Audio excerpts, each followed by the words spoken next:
conversation that's going to cover the markets. We're going to cover the economic outlook for 2026, and I'm sure that everyone here is delighted to join us. If you're joining us online, you're joining us on site, thank you very much for joining us, and I hope you enjoyed the conversation today. First off, we're going to have the welcome address from the Director of Research, Taiwo Yusuf, CFA. He is the Director of Research and also the MD of Meristem Wealth Management Limited. Please let's give him a big round of applause.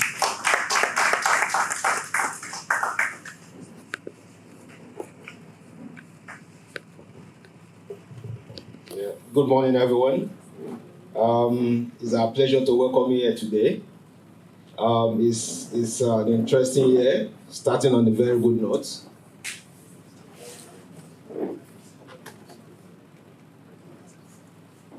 All right. Good morning, our esteemed clients, those here physically and online as well.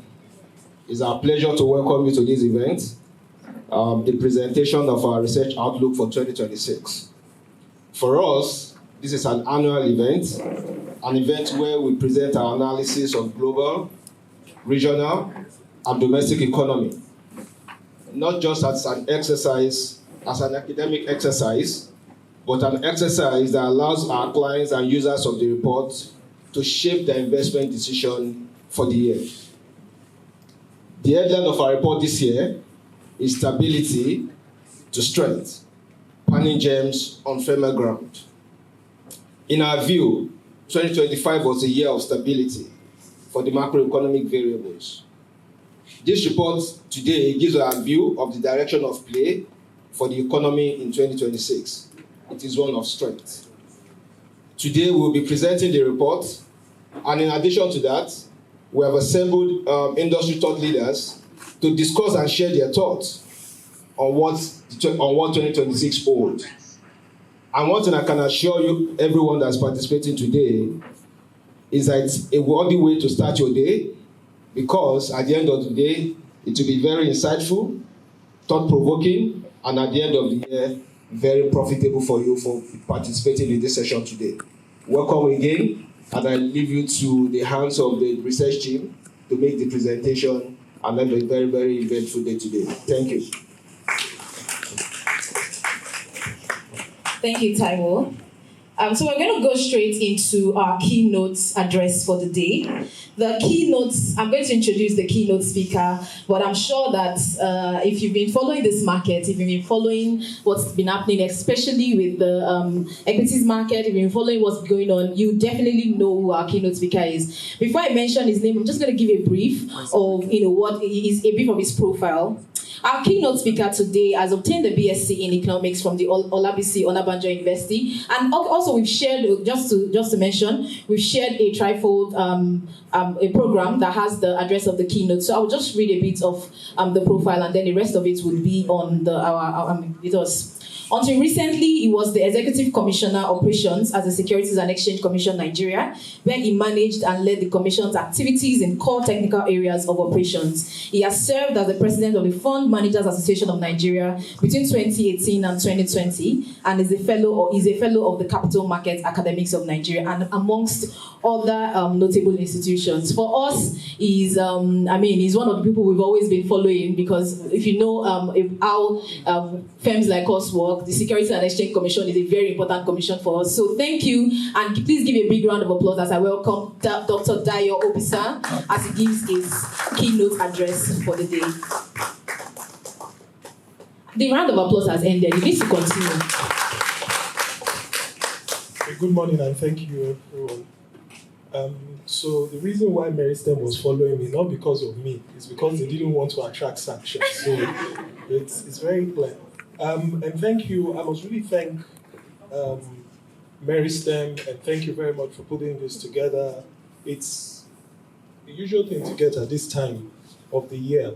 And I'm very, very mindful about my previous life as SEC, because at SEC, is either I was reading a keynote speech on behalf of the DG or on behalf of myself. Either way, you must listen. Either way, you can't even shake. Even by saying good morning, people will be nodding and taking notes. You'll be wondering what they are writing. But now that I'm back in the private sector, I'm not going to go into the full delve of boring you with all the statistics which the panelists are still going to go into, or start reeling out statistics which a lot of analysts, a lot of firms, a lot of houses have agreed on. But I think we should just talk on some certain salient aspects which I believe will affect investments in 2026 and will be one of the key ways different portfolio managers, finance managers, advisors will be separated in 2026. So I'll go through my speech, which is short, but it will be anecdotal. I'll be making comments on things that I believe are relatable, and I think that's the way we should go. So first, I'd like to thank you, the board of management of Meristem, and everybody here present for inviting me to share my own thoughts through this keynote address and to highlight some matters in current discourse within the capital market and within the economy at large, which I would like to just make my own weight or lean my own weight on, especially as I expect it to significantly impact investment decisions. So we gather again at a defining moment. Every start of the year, we always call it defining moments. Whether you call it auspicious, epoch, we just always call it, there's always a defining moment every time in our capital market. A moment when fiscal policy and investor confidence appear to collide, and decisions we make in this room, your viewers watching you, the people that rely on your advice, will echo across boardrooms, trading floors, and households. And broadly speaking, remembering our country's ongoing transition from the not-too-distant gloomy overhang of elevated inflation, exchange rate volatility, subdued oil production, and tough business environment, Nigeria's 2025 macroeconomic narrative reflects a cautiously optimistic reset. The rebasing of the key indicators, the GDP, which the NBS officially released rebased figures in July 2025, and the computation of which added, and I'm sure the research people know this, about new 8 activity sectors, and the base year was adjusted to 2019, what previously was 2010. The CPI as well in January 2025 was rebased. When the NBS released the CPI figures, the base year again was adjusted to 2024 from 2009. These, alongside the gradual dissipation of disruptions from the mid-2023 structural reforms, contributed to improved growth momentum, exchange rate stability, and firmer inflation anchoring. These headlines improvements could be read as good indicators of an economy kickstarting a new growth cycle post-structural reforms. However, a quick analysis of the 2026 national budget vis-a-vis the 2025 budget and implementation ratios. I'm sure several of us have been following the ratio of budget implementation over the last couple of weeks. It's been a matter of urgent and national discourse in the faces of the newspapers and even Facebook and Instagram. I was so shocked because now everybody is just like a football match. I don't watch football. I can't even keep football in a straight line. But anytime there's a prominent match, everybody becomes a coach. And just like now, at the start of every year, everybody will be telling you what is going to happen or likely to happen, which I think it's just right for it at this time.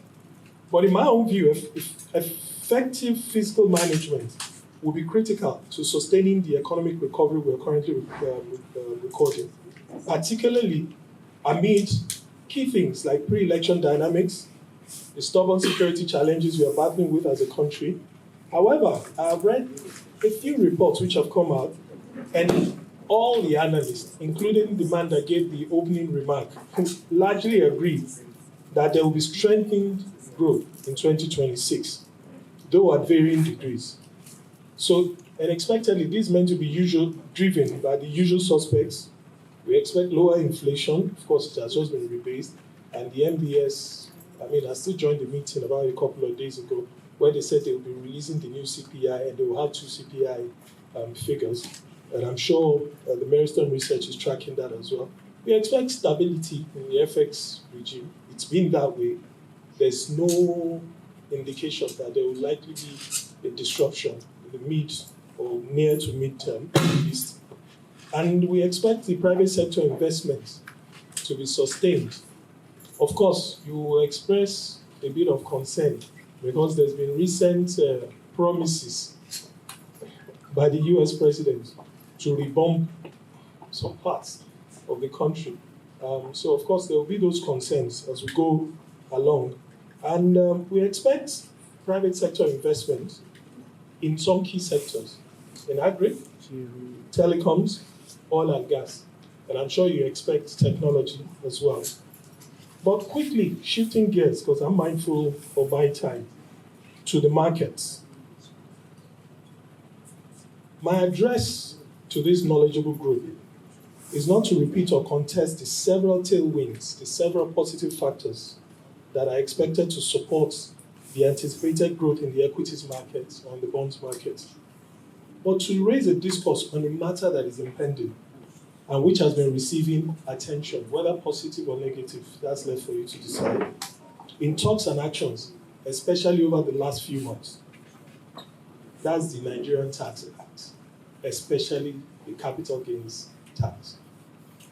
Now, again, I'll just digress quickly. One of the reasons I thought to just bring this in, because I've had to change this keynote address over a couple of times, is more often than not, keynote addresses will tell you things that you're about being told. So it becomes a little bit repetitive. But I thought the capital gains tax was an area we should look at how it will shape, how it will determine what path to follow, and how it may be a distinguishing factor for you as a portfolio manager or someone, a firm well-rooted and well-positioned in Nigerian capital markets. So for years, Nigeria suspended capital gains tax on equities. That suspension, to me, was not just a policy. It was a signal that Nigeria was open for investment, we were eager to grow, and we were determined to compete. And it did, I think, in my own assessment, the market responded. Last year, we did over 51%. The year before that was high. But as we now step into 2026, the government has commenced the implementation of the capital gains tax on equity transactions. And of course, there are some speed breakers, there are some conditions. It was elevated that the aggregate number of value of transactions from 100 to 150 million, and again, subject to your profits being 10 million and above. And there were different reasons, given or stated for doing that. That the increase from the initial 10% rate to match the CIT, that's the company income tax for corporates, and matching the graduated personal income tax for individuals, is to checkmate arbitrage. Because, of course, I'm sure the research people will have dissected, or your macroeconomics team will have dissected the difference when you go classify some of the things you do from trading gains or to chargeable gains. So there are quite a couple of things there. But I asked one question, which I believe the panelists may help me address. At what cost?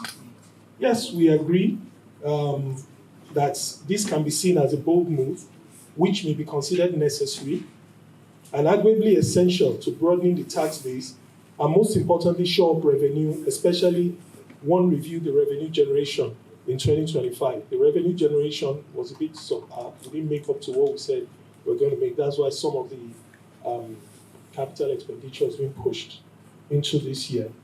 So at what is the cost of us raising these taxes?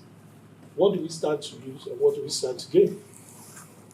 I have read some analyst position that the new tax drive will only add a modest increase in government tax revenue and will initiate and further drive a culture that will support sustainable growth, also at a potential cost of disincentivizing investments. So I ask myself, if you are disincentivizing investment, what kind of investments are you disincentivizing? Is Is it the short or the long term, the local or international, strategic or opportunistic? Because left to me, looking at the laws and sitting, having the, I won't call it the rare privilege, or sitting on either side of the table, I recall about 2 years ago, 2.5 years ago, when this government came into force, the capital market was very, very clear in supporting the $1 trillion economy. Now we've gotten to, is it 100 trillion on our market cap? So in supporting, do we just want to support in just adding the numbers and not accruing benefits to the economy? My own question. And I'll tell you why I asked this. The impact of this CGT may be clear. We can adduce it, we can draw a line. Liquidity may shrink. People may have the initial worry about trading. Confidence may waver, and our competitiveness could slip. I mean, when you compare us with other nations like South Africa. But I need to be very clear. I don't hold the view that taxation is the enemy. My own position is that a poorly designed taxation policy is what we need to worry about in the capital markets, if it is. And I would like to just stop here to make some comments, because in the capital market, I think we have come relatively of age to be quite assertive, make our positions known on certain clear things. In November, I'll call it, there was a run on the market. I don't know, where are the traders? Are the traders here? Yes, okay, you're welcome. There was almost a 7% shave on the market. And almost every newspaper report I read was saying the market was reacting to the announcement on CGT. If those comments are true, I now ask myself, is it the CGT they just realized is going to be imposed, the one that had been announced 7 months before? Or was it the rates? Or is it that they didn't know it was coming? And who are the traders? Because if you sold because of CGT to avoid it, where is the money going? To a money market that you're going to get deducted 10% withholding tax, or you're going to buy real estate and you're transferring as capital asset from left hand to right hand. My own main question is that narrative true? If it is true, I would like to learn from our panelists why it is true. And if it is not true, what have we done to correct this narrative? Because I worry more that the proverbial cutting your nose to spite your face may be what may be played. Because if we give intending and current investors the impression that if we are not pleased with some policies, we can destroy value. Because for me, it is value that is being destroyed. Transactions will always go on. For you to sell, there was a buyer. For you to buy, there is a seller. Transactions will always flow. But what have you done to the value? I'm sure you know you could trade 10,000 units of a stock and yet destroy value for people that are holding hundreds of billions in their assets. So I think it's food for thought. Now, again, I'm always in the business of learning. I like to learn from our panelists. So looking at this, and looking at this narrative that I am not sure I want to believe, I would like to hear from the panelists and from you, and I'm still seeking to learn more in the capital market. What will have been the best approach when we talk about implementation policy? Would we have rather that the CGT was implemented in a phase-by-phase approach? That, okay, capital markets, bond or traders will take you in the first 6 months, companies in the next 6 months. Is that what we'd rather? And are we benchmarking? Because in looking at trying to understand the argument or the narrative that CGT led to 7% being shaved off 100 trillion naira market, I looked at our peers or other countries. I did a quick research of about 150 countries. Yes, CGT is quite popular across. I dare say, from my own research, it shows that Nigeria is closer to the upper end. A lot of countries are charging about 20% or thereabout.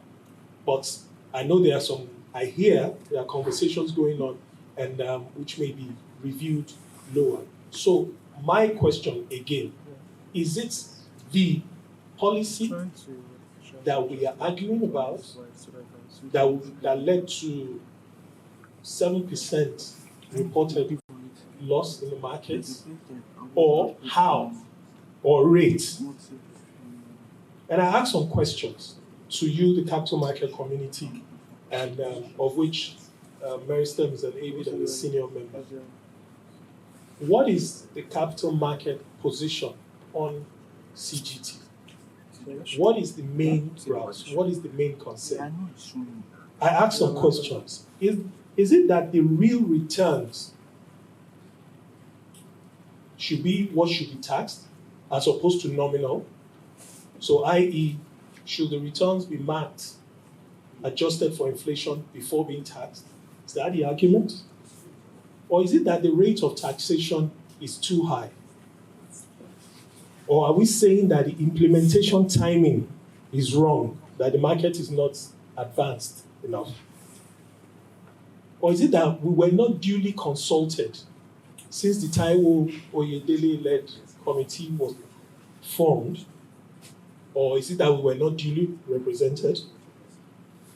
Or is it that our trading gains, maybe those of us doing prop trading, could be mixed as chargeable gains? What exactly is the concern to the extent that it appears value was eroded? Ladies and gentlemen, in my own view, the capital market is not a playground for the wealthy.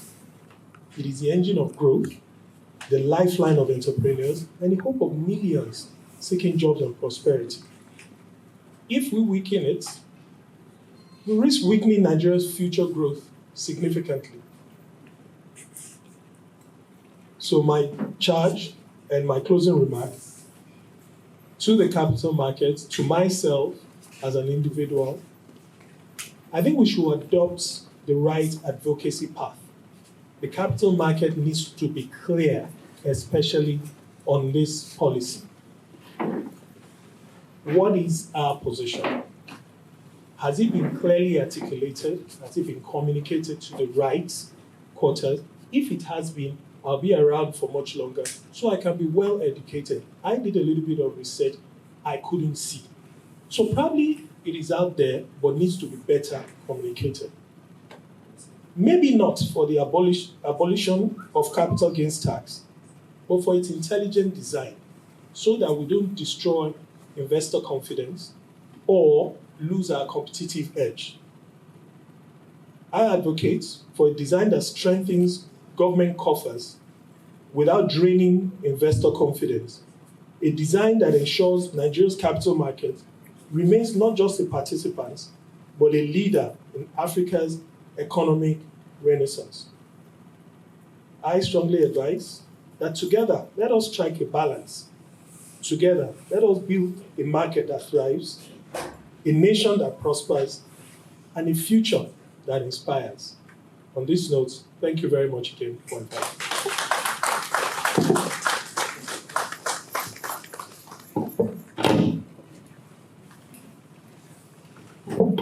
Thank you very much, sir, for that very elucidating, speech. I think we've we've been taking notes. So I was discussing with the panelists, the moderator that's going to moderate the panel session, and I was saying, "Are you hearing these things he's asking? I hope you know you need to ask the next panel that's going to come up." So I think we came here with a lot of expectations, and you've increased our expectations for what we need to learn today. And before we move into the panel session next, I just want to give a brief overview of what we at Meristem Research are, the research reports that we've put together for 2026, and just a brief overview of our expectations. Most of those expectations are going to be delved into deeply by the panelists. But for us at Meristem Research, of course, starting with the title of the report, we think that we've moved from a period of, a little bit of uncertainty in the economy, and then now we're moving to we achieved some stability last year in 2025, and I think this year we think that this year we're going to move into a place of strength from most of the economic parameters. I mean, just think about it. Before 2024, we were battling seriously with FX volatility in Nigeria, and now, yes, there's significant devaluation, but I think business owners that are here, most of us, if you have anything to do with FX, you're probably more relaxed in your ability to plan, in your ability to look forward, okay, for the next 3 months, I think this is where FX is going to be. We can import and do all these kind of things. And of course, from the inflation point of view, we've seen that, of course, contributing from the rebasing of the inflation data, but then even from market data and also our own assessment of market check, we've seen that prices of some goods and services have declined over the past 1 year. And we think that's what led our decision to choose the topic, that from stability to strength. And then we are now moving into 2026. How do we plant germs on firmer grounds, because the grounds seem to be much firmer. Now, on the GDP point of view, we think that we're going to experience about a 3.9% GDP growth that will have been recorded in 2025, and for 2026, we expect about 4.04% GDP growth. There are a lot of things that would contribute to this, both from the oil sector and from the non-oil sector.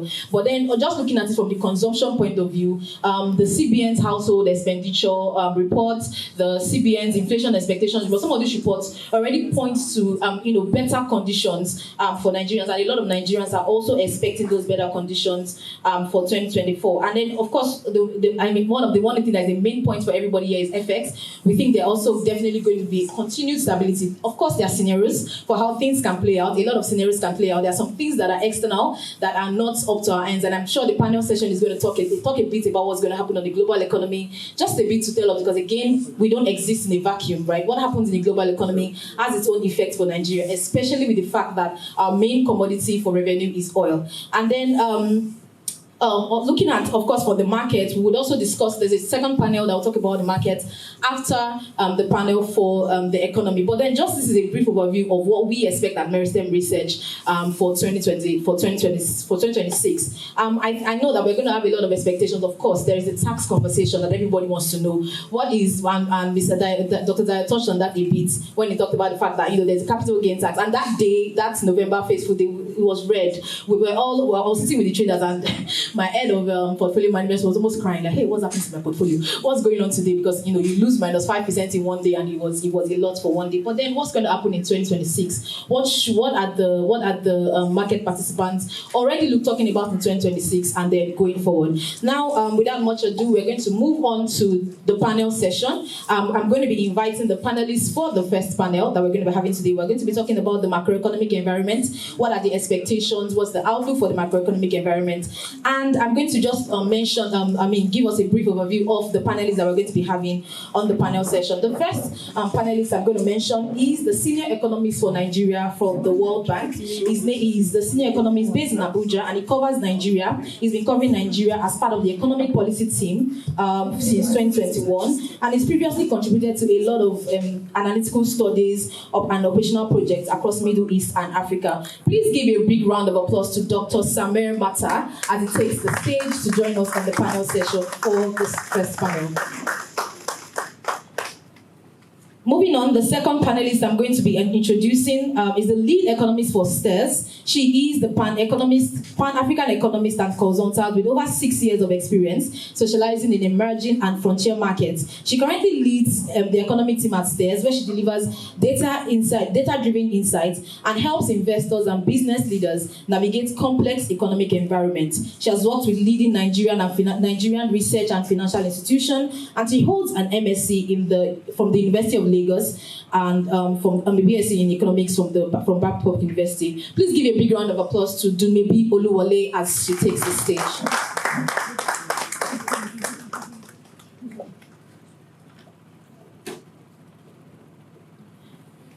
Thank you. And now I'll be welcoming the MD of Augusto & Co. She's the managing director of Augusto. I know all of us, most of us here, when we hear Augusto, we know that, oh, our rating, what is going to be. So we have the managing director here with us. She's the MD of Nigeria's foremost credit rating agency. She's a seasoned financial professional with over 21 years experience, wow, across corporate banking, credit risk. Wow, I expected to hear a big clap with the wow. Okay, thank you very much. She's a seasoned, I'm going to read that again. She's a seasoned finance professional with over 21 years experience across corporate banking, credit risk, financial analysis, and value creation, covering banks, insurance companies, leasing and mortgage institutions, and commercial and industrial firms. Please give a big round of applause as I welcome Yinka Adeleko to the stage. And then to take us on this panel, we're going to welcome our moderator for the day, our esteemed portfolio manager at Meristem Securities, Meristem Wealth Management Limited. Her name is Tolani Adewumi. Please give her a big round of applause.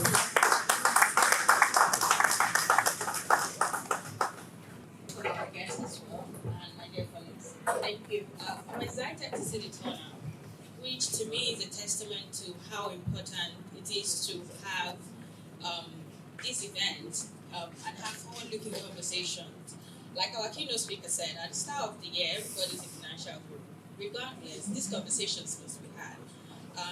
They're in good hands.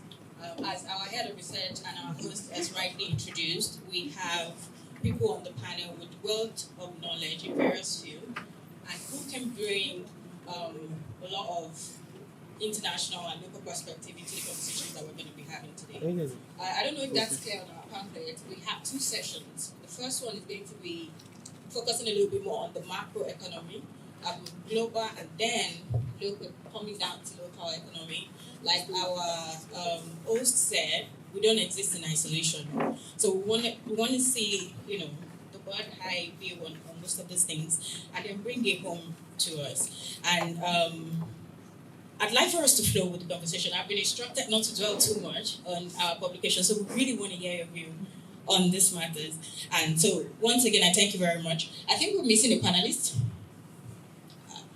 Okay, I'm excited to see him because our keynote speaker also threw a lot of questions out that we look forward to him addressing. So, all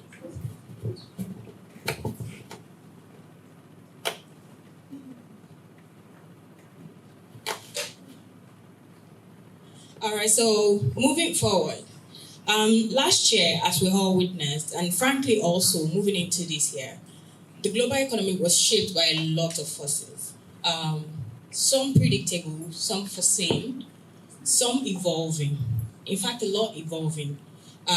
We saw the impact of geopolitical tensions, changing or trade tensions or ever-changing fiscal policies around the globe. And this influenced how 2025 played out a lot. So I want to start with you, Joey. We see these things, this event, they persist, right? Still, we still see geopolitical tensions, we still see a lot of uncertainty around energy prices, right? The market generally, that volatility.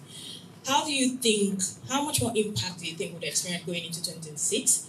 How much more volatility is going to persist in 2026? Are we going to see something tempered compared to what we witnessed in 2025? Or are we going into 2026 full force, the same energy that we experienced most of 2025? Thank you very much for the question. Good morning, everyone. Good morning, everybody. All right, so to start with, I will say that the trends that we've seen in 2025 regarding the global economy, and even starting in 2026, we've even seen a lot worse happen with Venezuela, Greenland, and we've seen that trend where the US is a huge determining factor on how geopolitics is happening, and even the tensions and the perception around uncertainty and how that is shaping investor confidence and shaping the global economy. We do think that that trend is pretty much going to continue.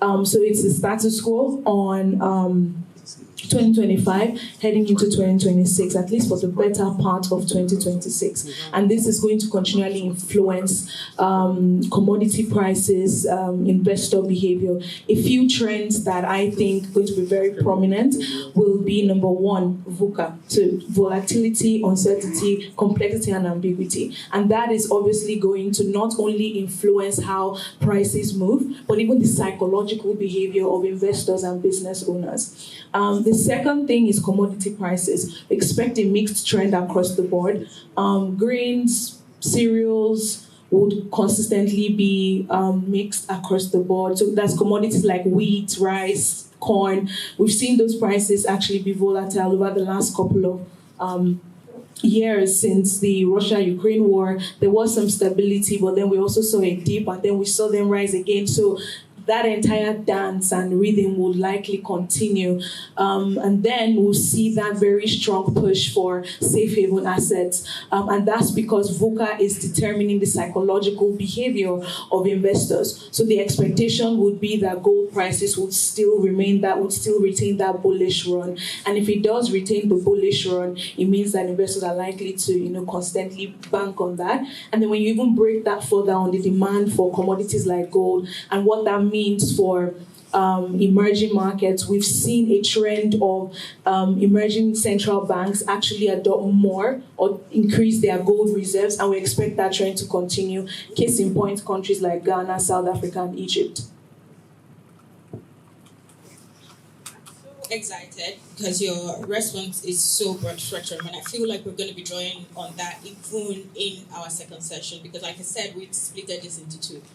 You touched on particular topics that we have been down that really want to discuss today, especially the flight to precious metal for safety, and we saw that across board being even encouraged by the central banks, right? And given the volatility and uncertainty around FX, around oil prices, we saw that flight to safety.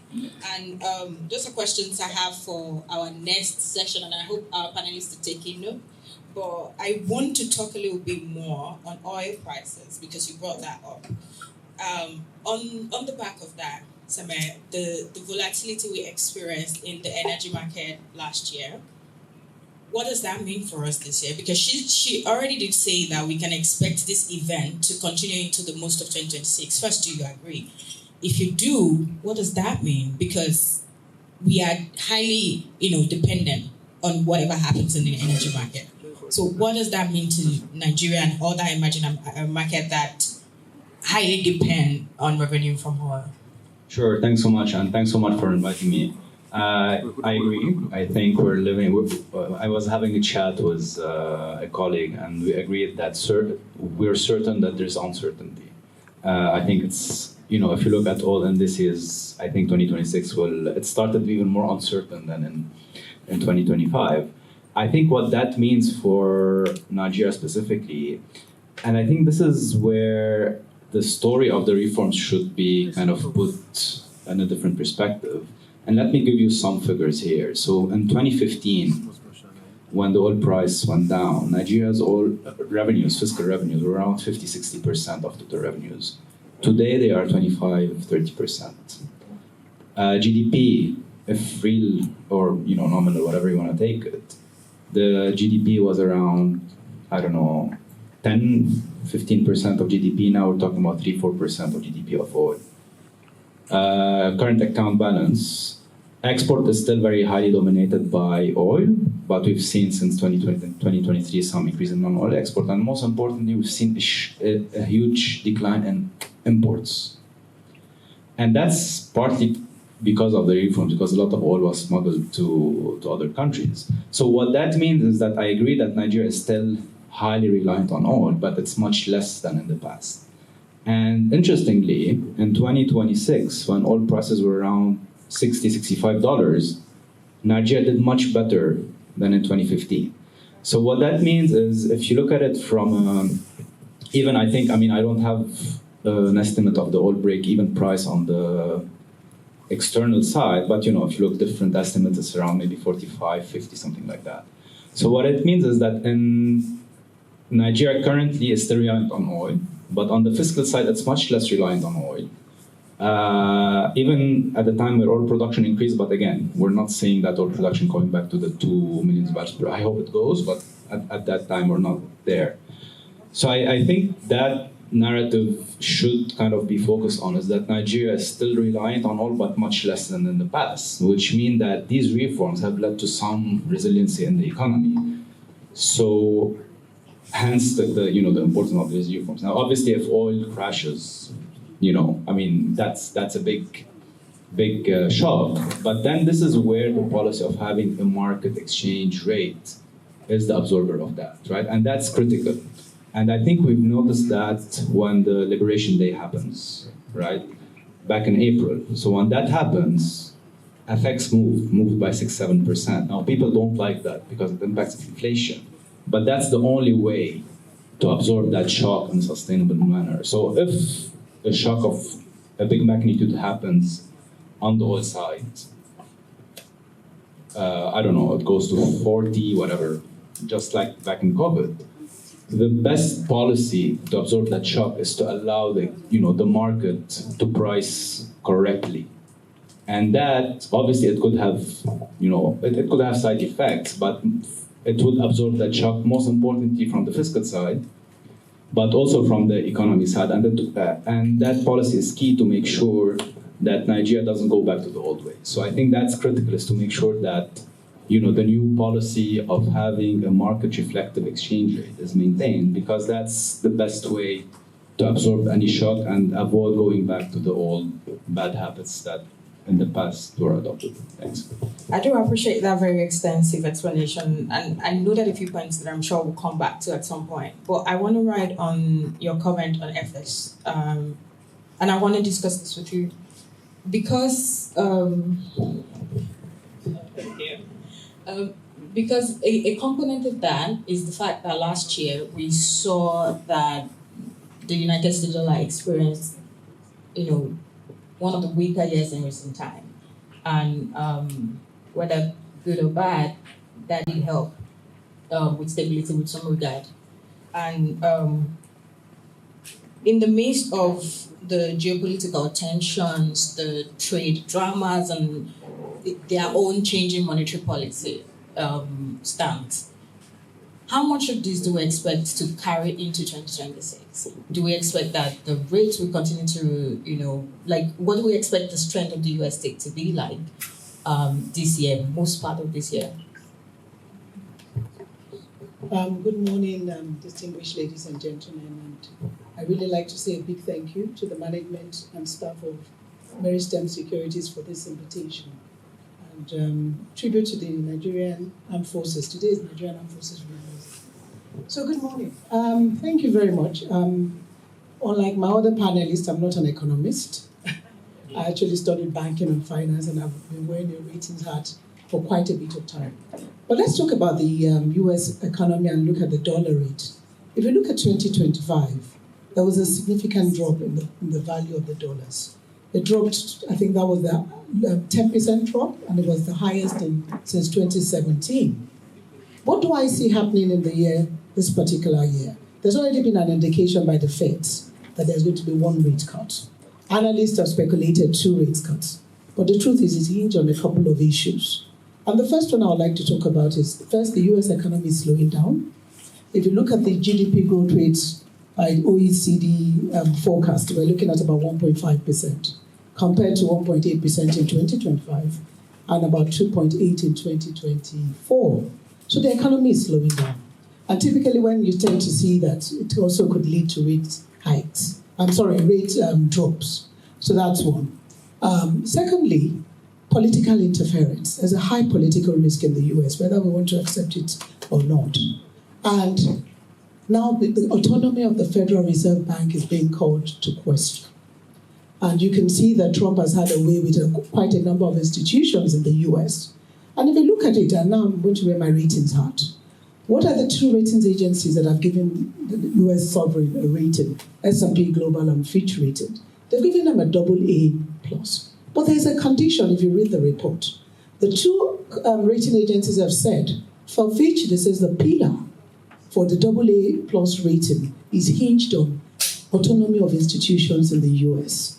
And that if there's an interference with the Federal Reserve banks, will lead to then the federal government or the government of the US being able to determine interest rates direction, that means the autonomy is gone. And that means that is one of the critical pillars that is upholding the rating. The same thing with S&P. S&P is almost a bit stronger than Fitch. What they have said is there's a strong rating warning, meaning there's a possible downgrade to the US sovereign rating if independence of the Federal Reserve Bank is tampered with. And what typically would happen there?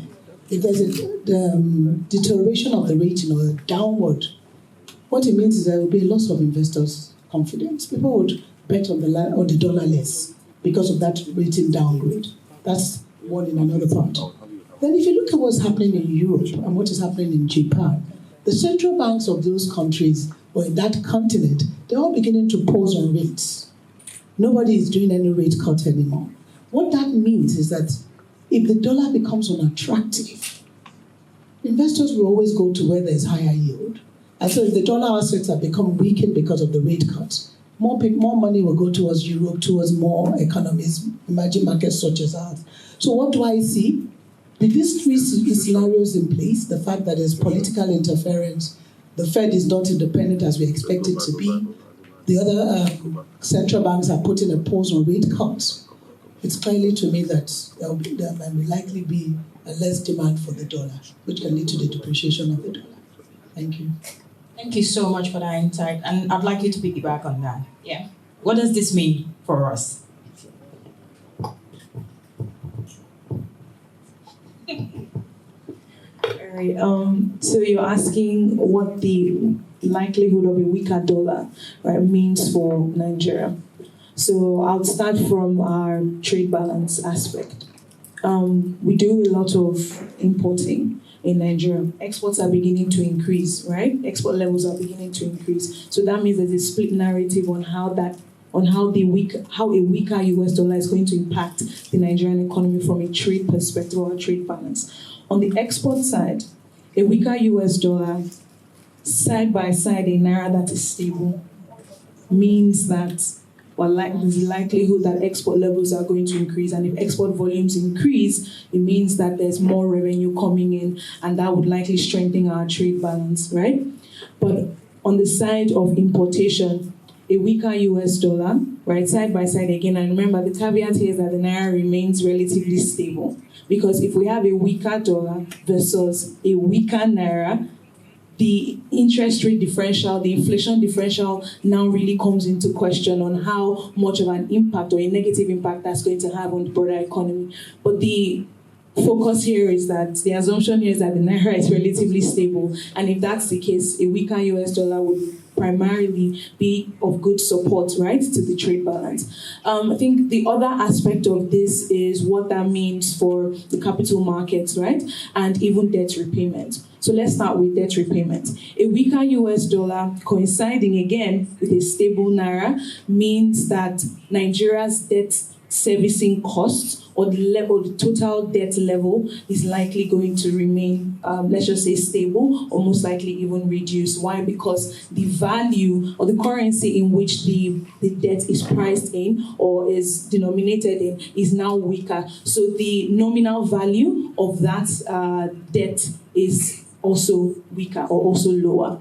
On the side of the capital market, and she already mentioned that when the US dollar is weaker, it means that, and it coincides that with interest rates likely being lower compared to other markets, it means that there will definitely be an inflow of capital into the Nigerian market, primarily the equities market.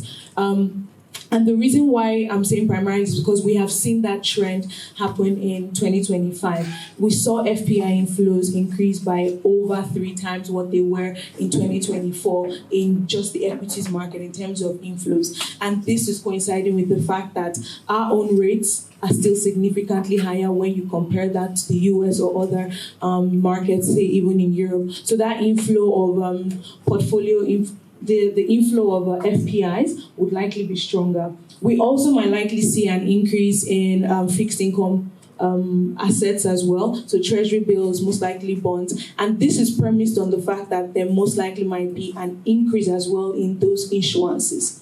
Now, the level or the degree to which they are going to increase is quite uncertain, but the expectation is that if they do increase, yields would likely remain where they currently are. So we've seen yields actually fall from about 20% to right now to about 15-16% across the fixed income instruments. And if that is the case, and that's why I mentioned first the capital market, because when you compare the yields expected from capital markets versus fixed income and the time lag from there, the capital markets or equity markets is relatively more attractive. In fact, between 2024 and 2025, we've seen a significant jump in the market cap for the equities market. We've seen an increase of over 60% going from 2024 into 2025. And if that trend continues with new listings that are expected, the demand for those assets coinciding with the fact that the US dollar is relatively weaker would likely continue. With regard to revenue generating capacity, because I feel like that's where this conversation has kind of gone to from your response, right? There's a 26.08 trillion naira, and a lot of this is, I think it's safe to assume, would be from crude oil. And I hear you somewhere when it said, like, we're a little less reliant on it, but reasonably safe to assume that a lot of that will come from crude oil. And with a target of 2.06, million barrels per day, how are we looking? Is this realistic? Like, I don't mean to take this to a darker side. I hear the optimism in your tone, and I'm well excited by it. I just want to know, given all of that, put side by side with our revenue generating capacity, the revenue target, the crude oil production target. How are we looking? That's the first question. Okay. So one thing, before I answer the question, I want to say that one thing I really like about our job as economists is that there are always scenarios. There's never one size fits all approach, and it makes it very easy to provide answers like this. So I'll start with the fact that, just from what Samir had already mentioned, there is that, from a data perspective, right, we do know that reliance on crude oil or how that's really impacting the fiscal space for Nigeria is beginning to reduce. And speaking from the anecdotal evidences we saw in 2025, where there was this significant push, or at least, will I say, some effort, right, to rejig the non-oil sectors of Nigeria, economy, from agriculture to even digital transformation, digital infrastructure. We see that trend coming, and we do expect that to continue and support the non-oil sector drive, with sectors like ICT coming up.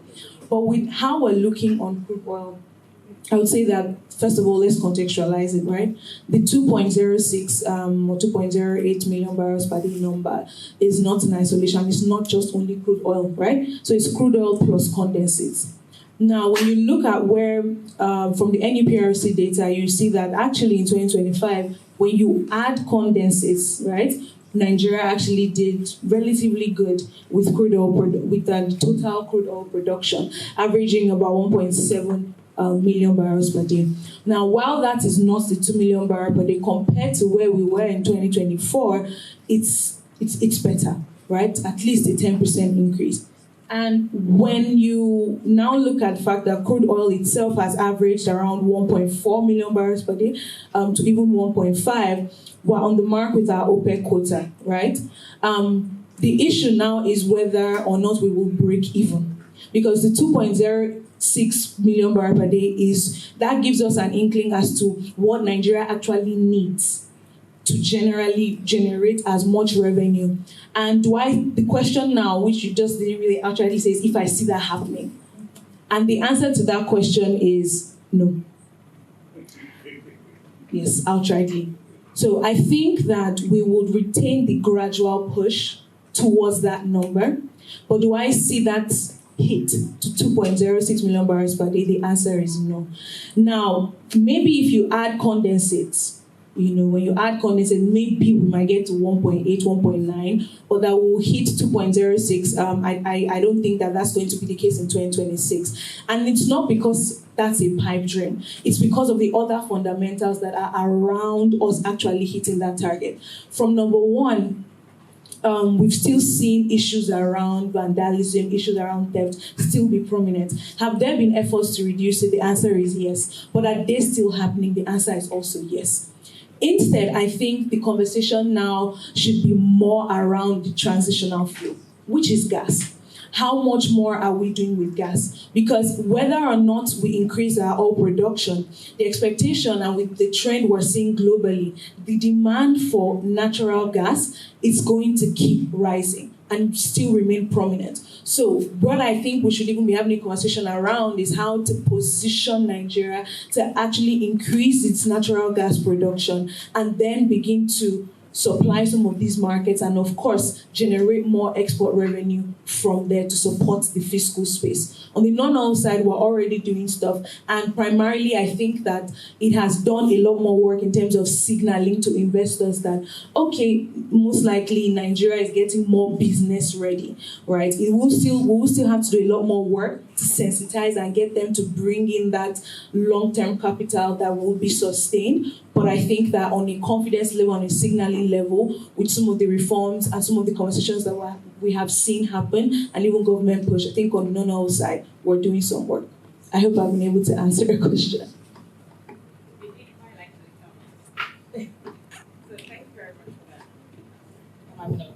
Okay, we got it.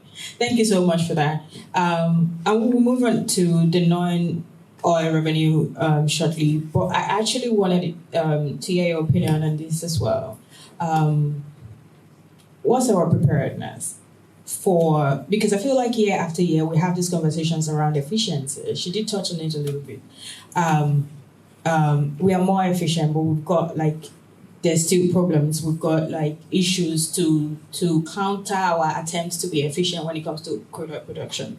So basically, I'm asking the same question. What's our preparedness? What are your take on this? Is this finally the time where we take conversations around gas supply or alternative energy supply seriously, or we're not ready to push that conversation yet?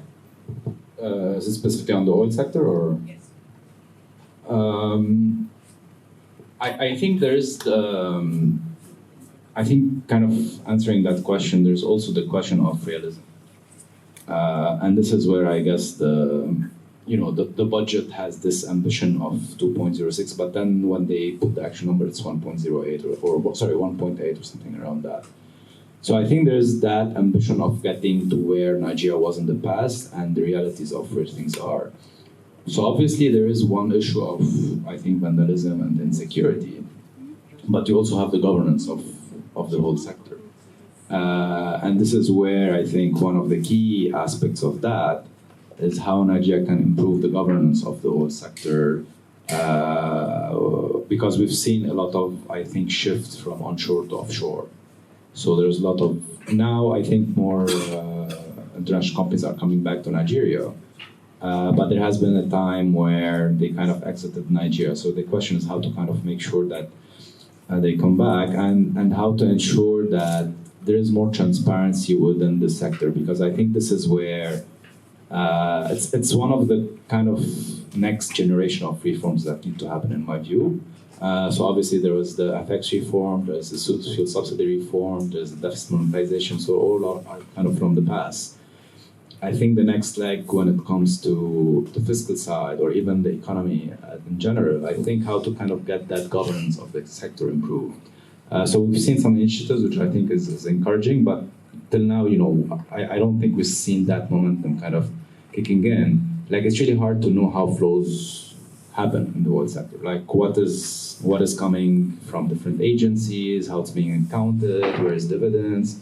So that transparency, in any sector, if you don't have the transparency, investors would not come in, right? So you need to understand what are the debts, why is it pledged oil, right? So, we keep hearing numbers that there's so much pledged oil that there's almost no, irrespective of how much you produce, you will not get much because a lot of it is pledged. So do we know what's the total amount of pledged oil? Do we know what are all the debts of the different agents, etc.? So I think this is the next leg of push that needs to happen, is to increase that transparency in the oil sector, so that there is more confidence that things are founded on good ground, so that this kind of improve further. Thank you very much for that. And I feel like we can dwell on this topic for a lot longer, but we're limited by time. And I'd like to broach the conversation or move it a bit more towards tax. You're welcome. Thank you for joining us. I would like to read a brief introduction because you came in after your introduction, so I'd like to do this again. Mr. Ajibola has over 2 decades of experience in professional practices. His specialty is tax, and he's had a lot of engagement, and he's been on law boards that worked on several tax, engaging advisories, restructuring, all that type of stuff. And before you came in, I wish you were here because our keynote speaker did set you up. I was expecting that he would answer a lot of questions, given that he was until very recently a regulatory executive, but he did leave a lot of open-ended questions for you. I'd like to, at some point, get into how the reforms affect revenue-generating capacity. However, I would like to start from all that conversation that we've had towards the end of last year into this year around this reform. Our listeners and people present here, I feel like there's something at the back of all of our minds, right? How does this reform affect A, individuals, B, investors, C, businesses, in the simplest of terms that listeners can take away today?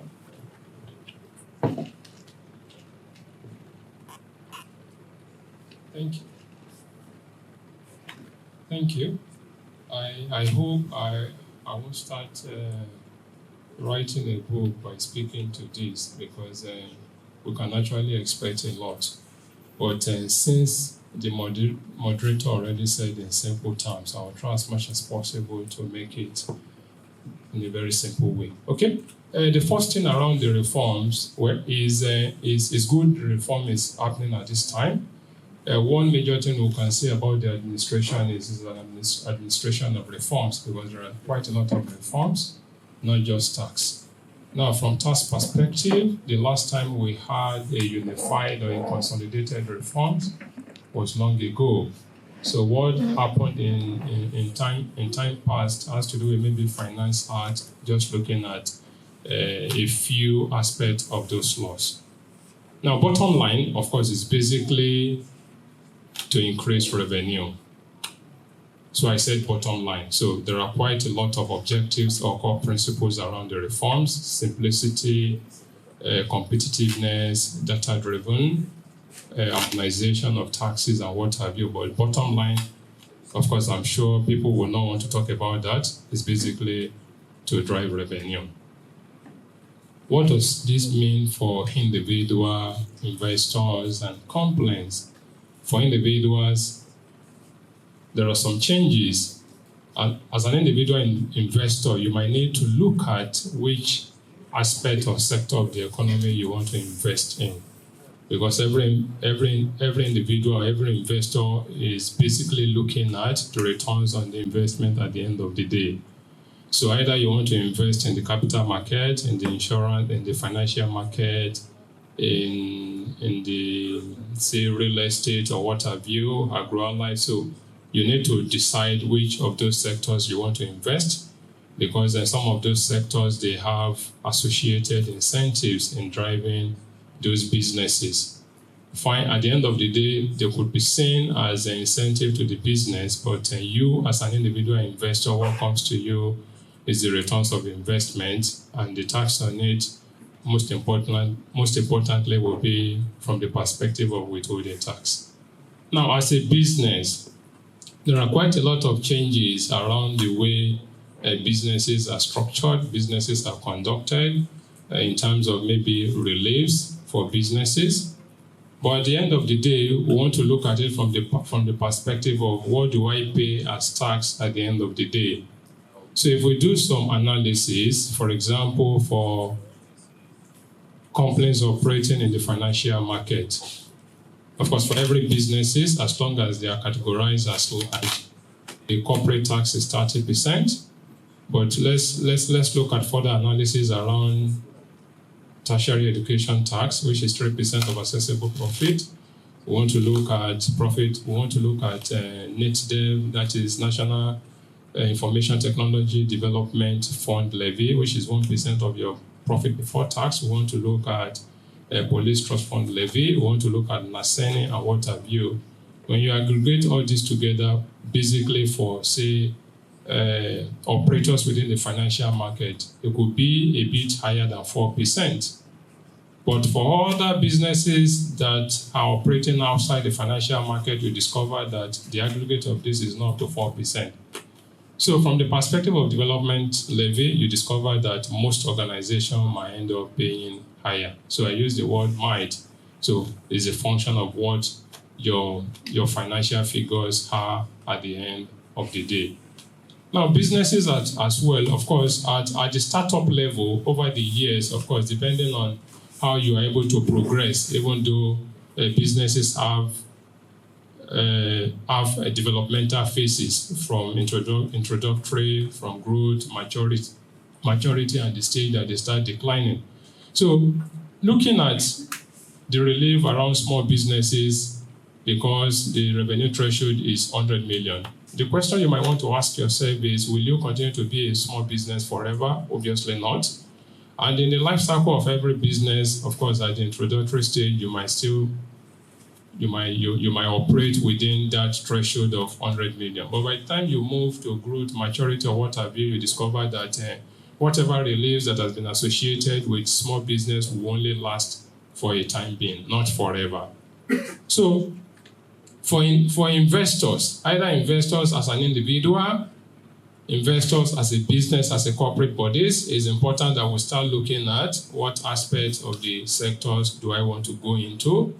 And it's important that we also do analysis as to some of the reliefs that are applicable to those sectors. For example, investors that maybe basically focus in maybe labor startup, their dividends are not taxable. So that means they enjoy, for that investment, the return of that investment is, there's no tax at the end of the day. So that's why we have to be strategic as an investor in terms of which sector we want to invest in. Today, we have quite a lot of discussion around the capital market, and it's basically because of the changes. Of course, in the time past, we used to talk about capital gains tax at 10%. Now there's nothing like capital gains tax. We now look at chargeable gains. Chargeable gains, so I want to look at it from so many perspectives. So as an investor, so it depends on my priority. As an investor, when I invest, I want to ensure that I get returns on my investment. So as long as you are not looking towards disposing that investment in any time soon, you might be fine as an investor, because the only thing you tend to suffer, or the only tax you tend to pay, will just be withholding tax on dividend.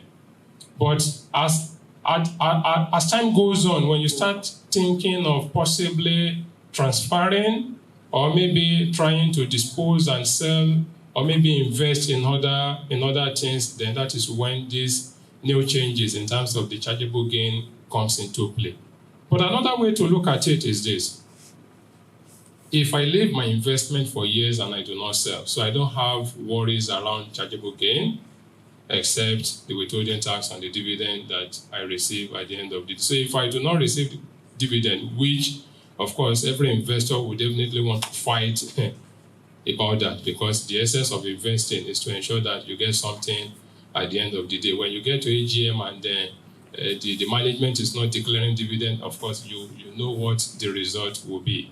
So another way to look at it, so when you have investment maybe in the capital market and then you dispose, of course, the major thing that we'll look at is we'll look at the rate. The rate has changed because this analysis has to be run even alongside your corporate tax. But there's a perspective of it that we don't usually pay attention to.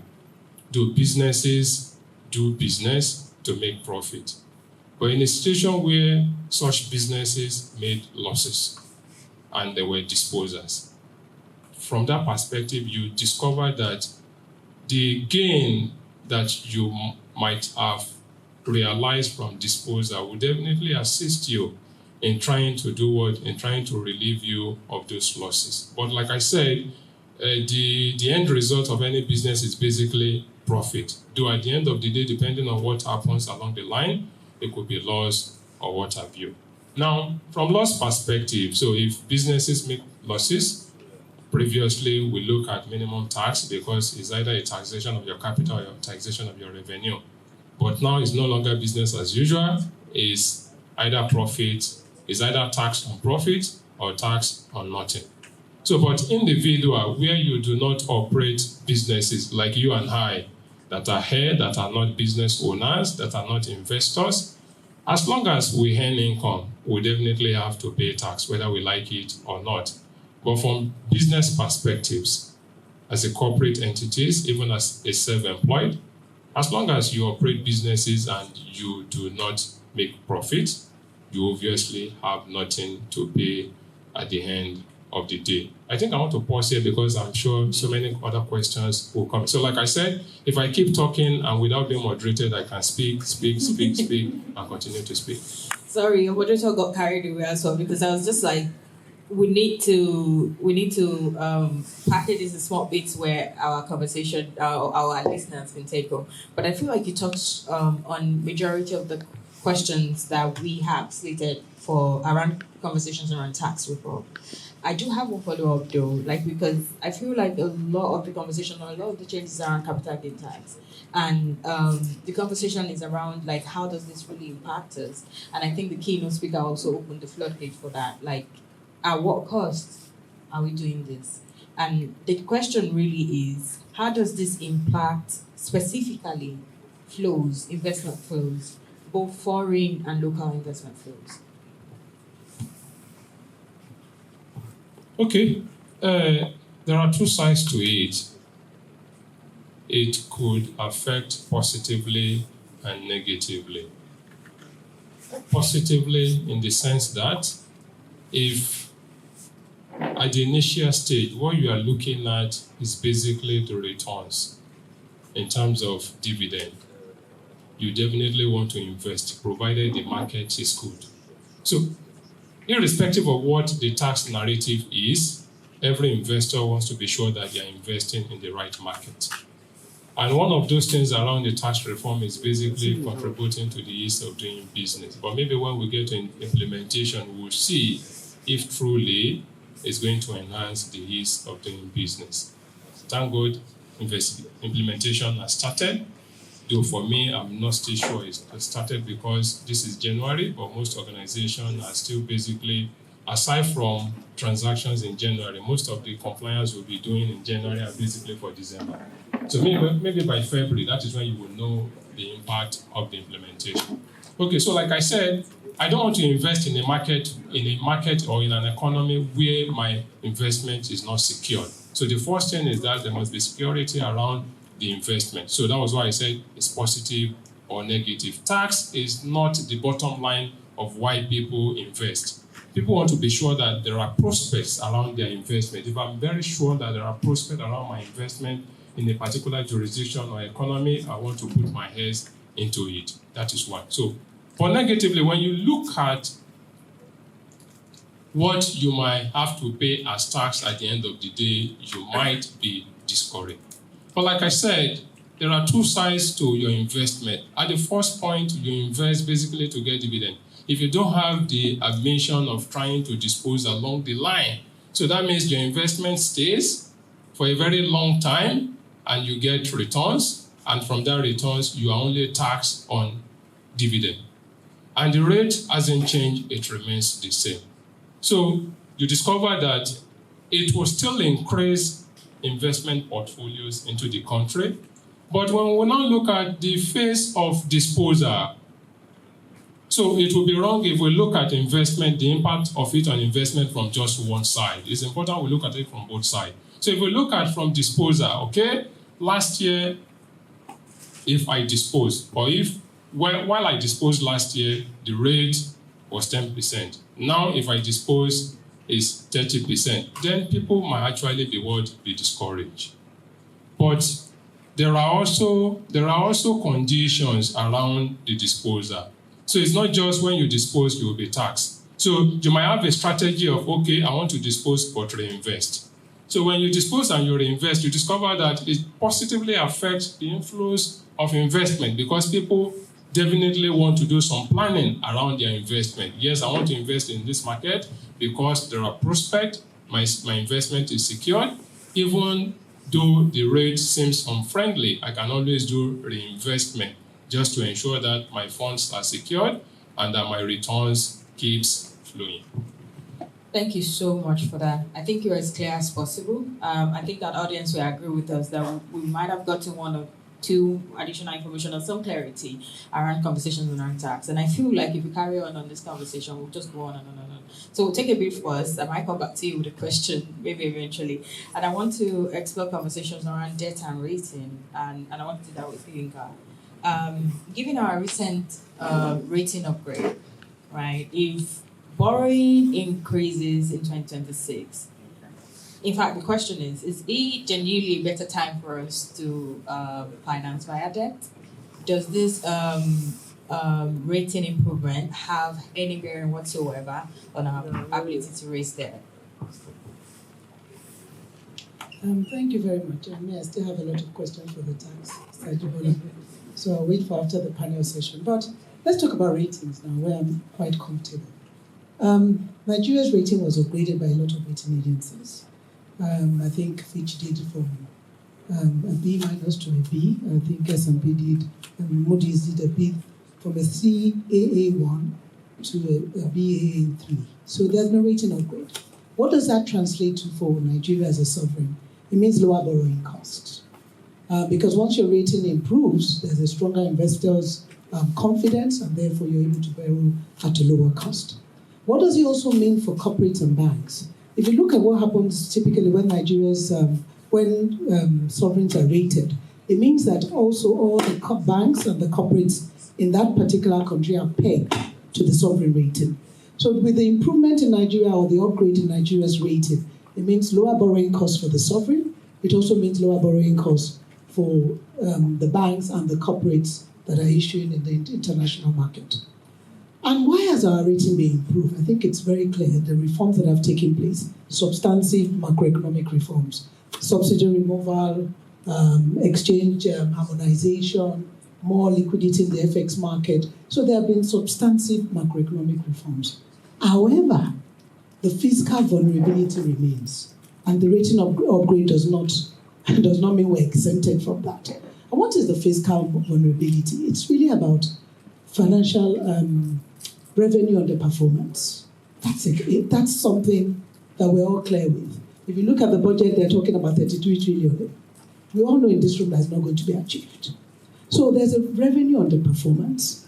Now, the whole essence of the tax reforms, which my fellow panelists have spoken about, is really to grow revenue for government. Now, should government still be borrowing? It's a yes or no answer.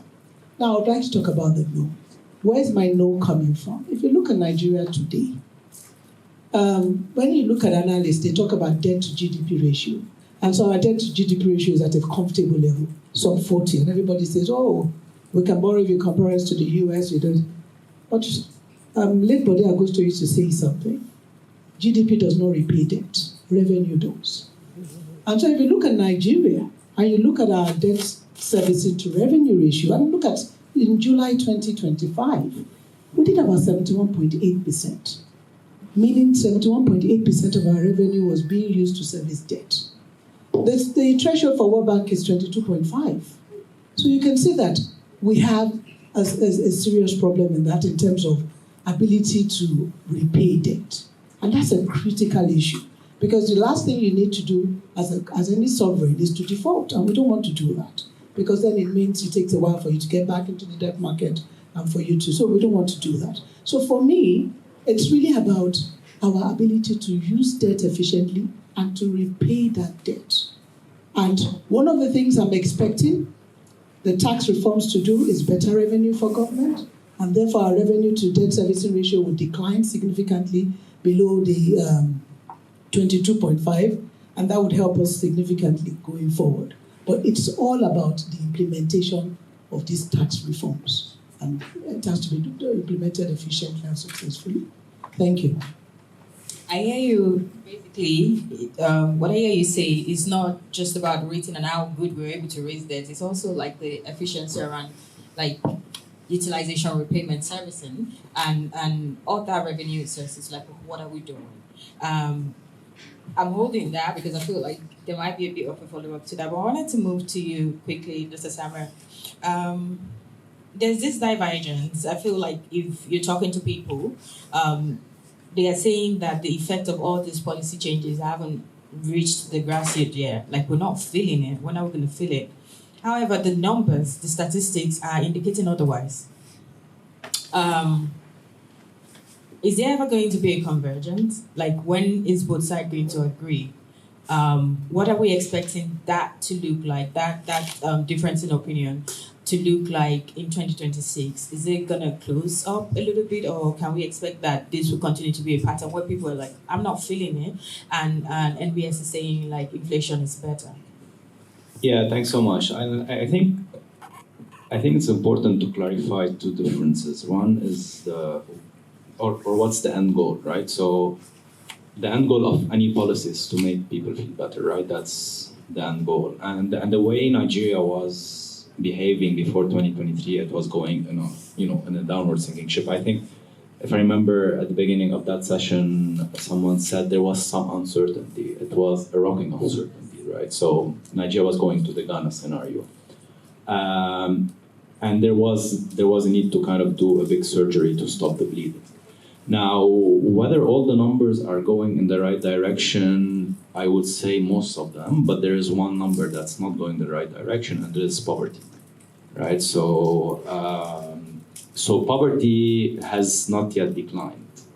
And the reason for it is that when we say inflation is going down, so obviously it went down from 35%, it's still 15%. And I remember one of our colleagues came from Philippines. He didn't know Nigeria. His first reaction was, oh, Nigeria has like 17% inflation. He's like, how there's no national emergency?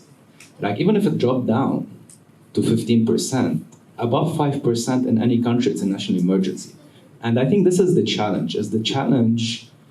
I think we should all, congratulate everyone that inflation is going down. That's good.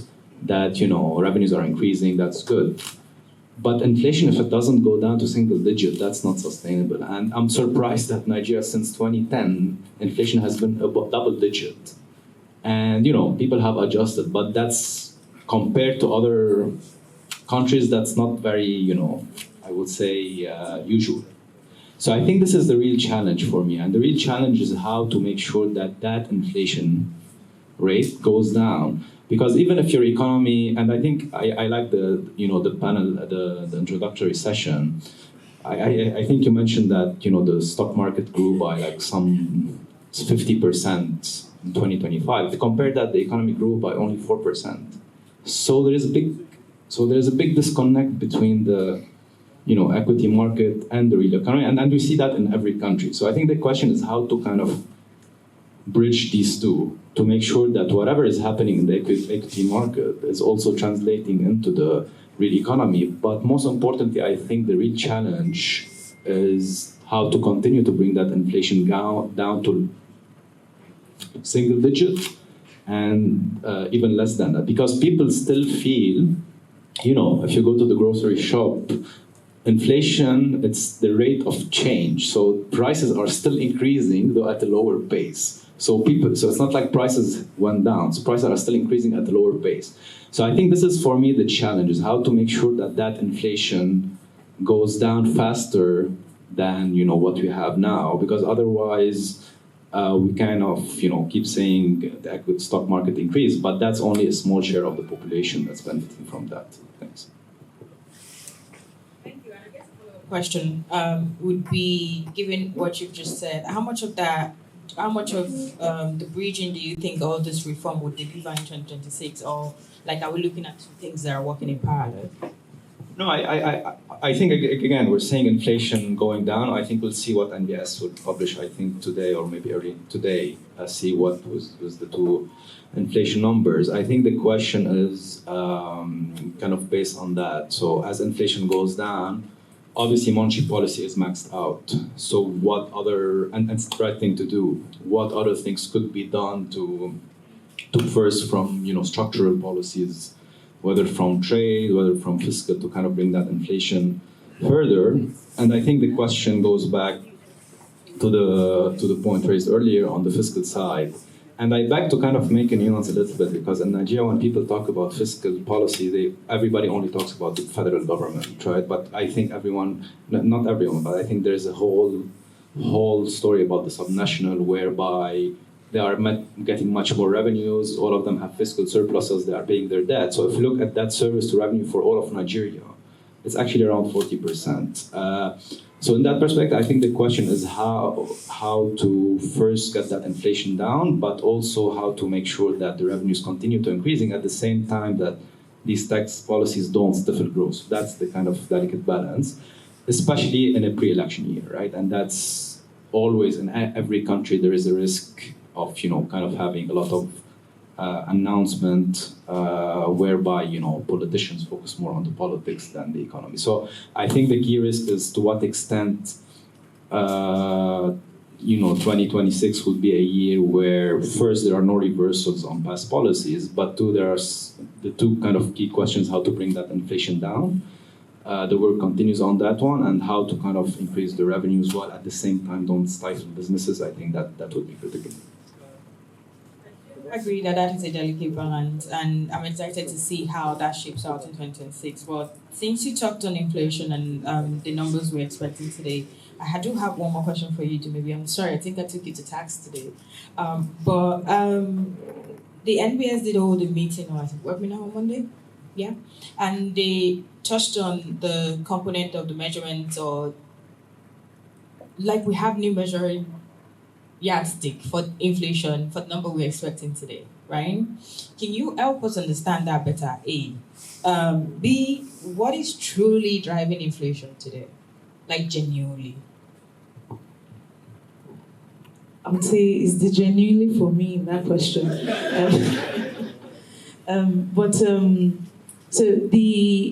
I think before I answer your question, I just wanted to add something to what Samir had mentioned. I think that convergence, right, between government and people, I really want to hamper on the trust deficit between people and the government, and how that, again, impacts the psychological behavior, right, of people towards the government and government towards the people. So it's one thing to know that there are reforms, and these reforms are helping some people, and then the other people that are at the bottom of the cadre or at the grassroots, first of all, are not sensitized.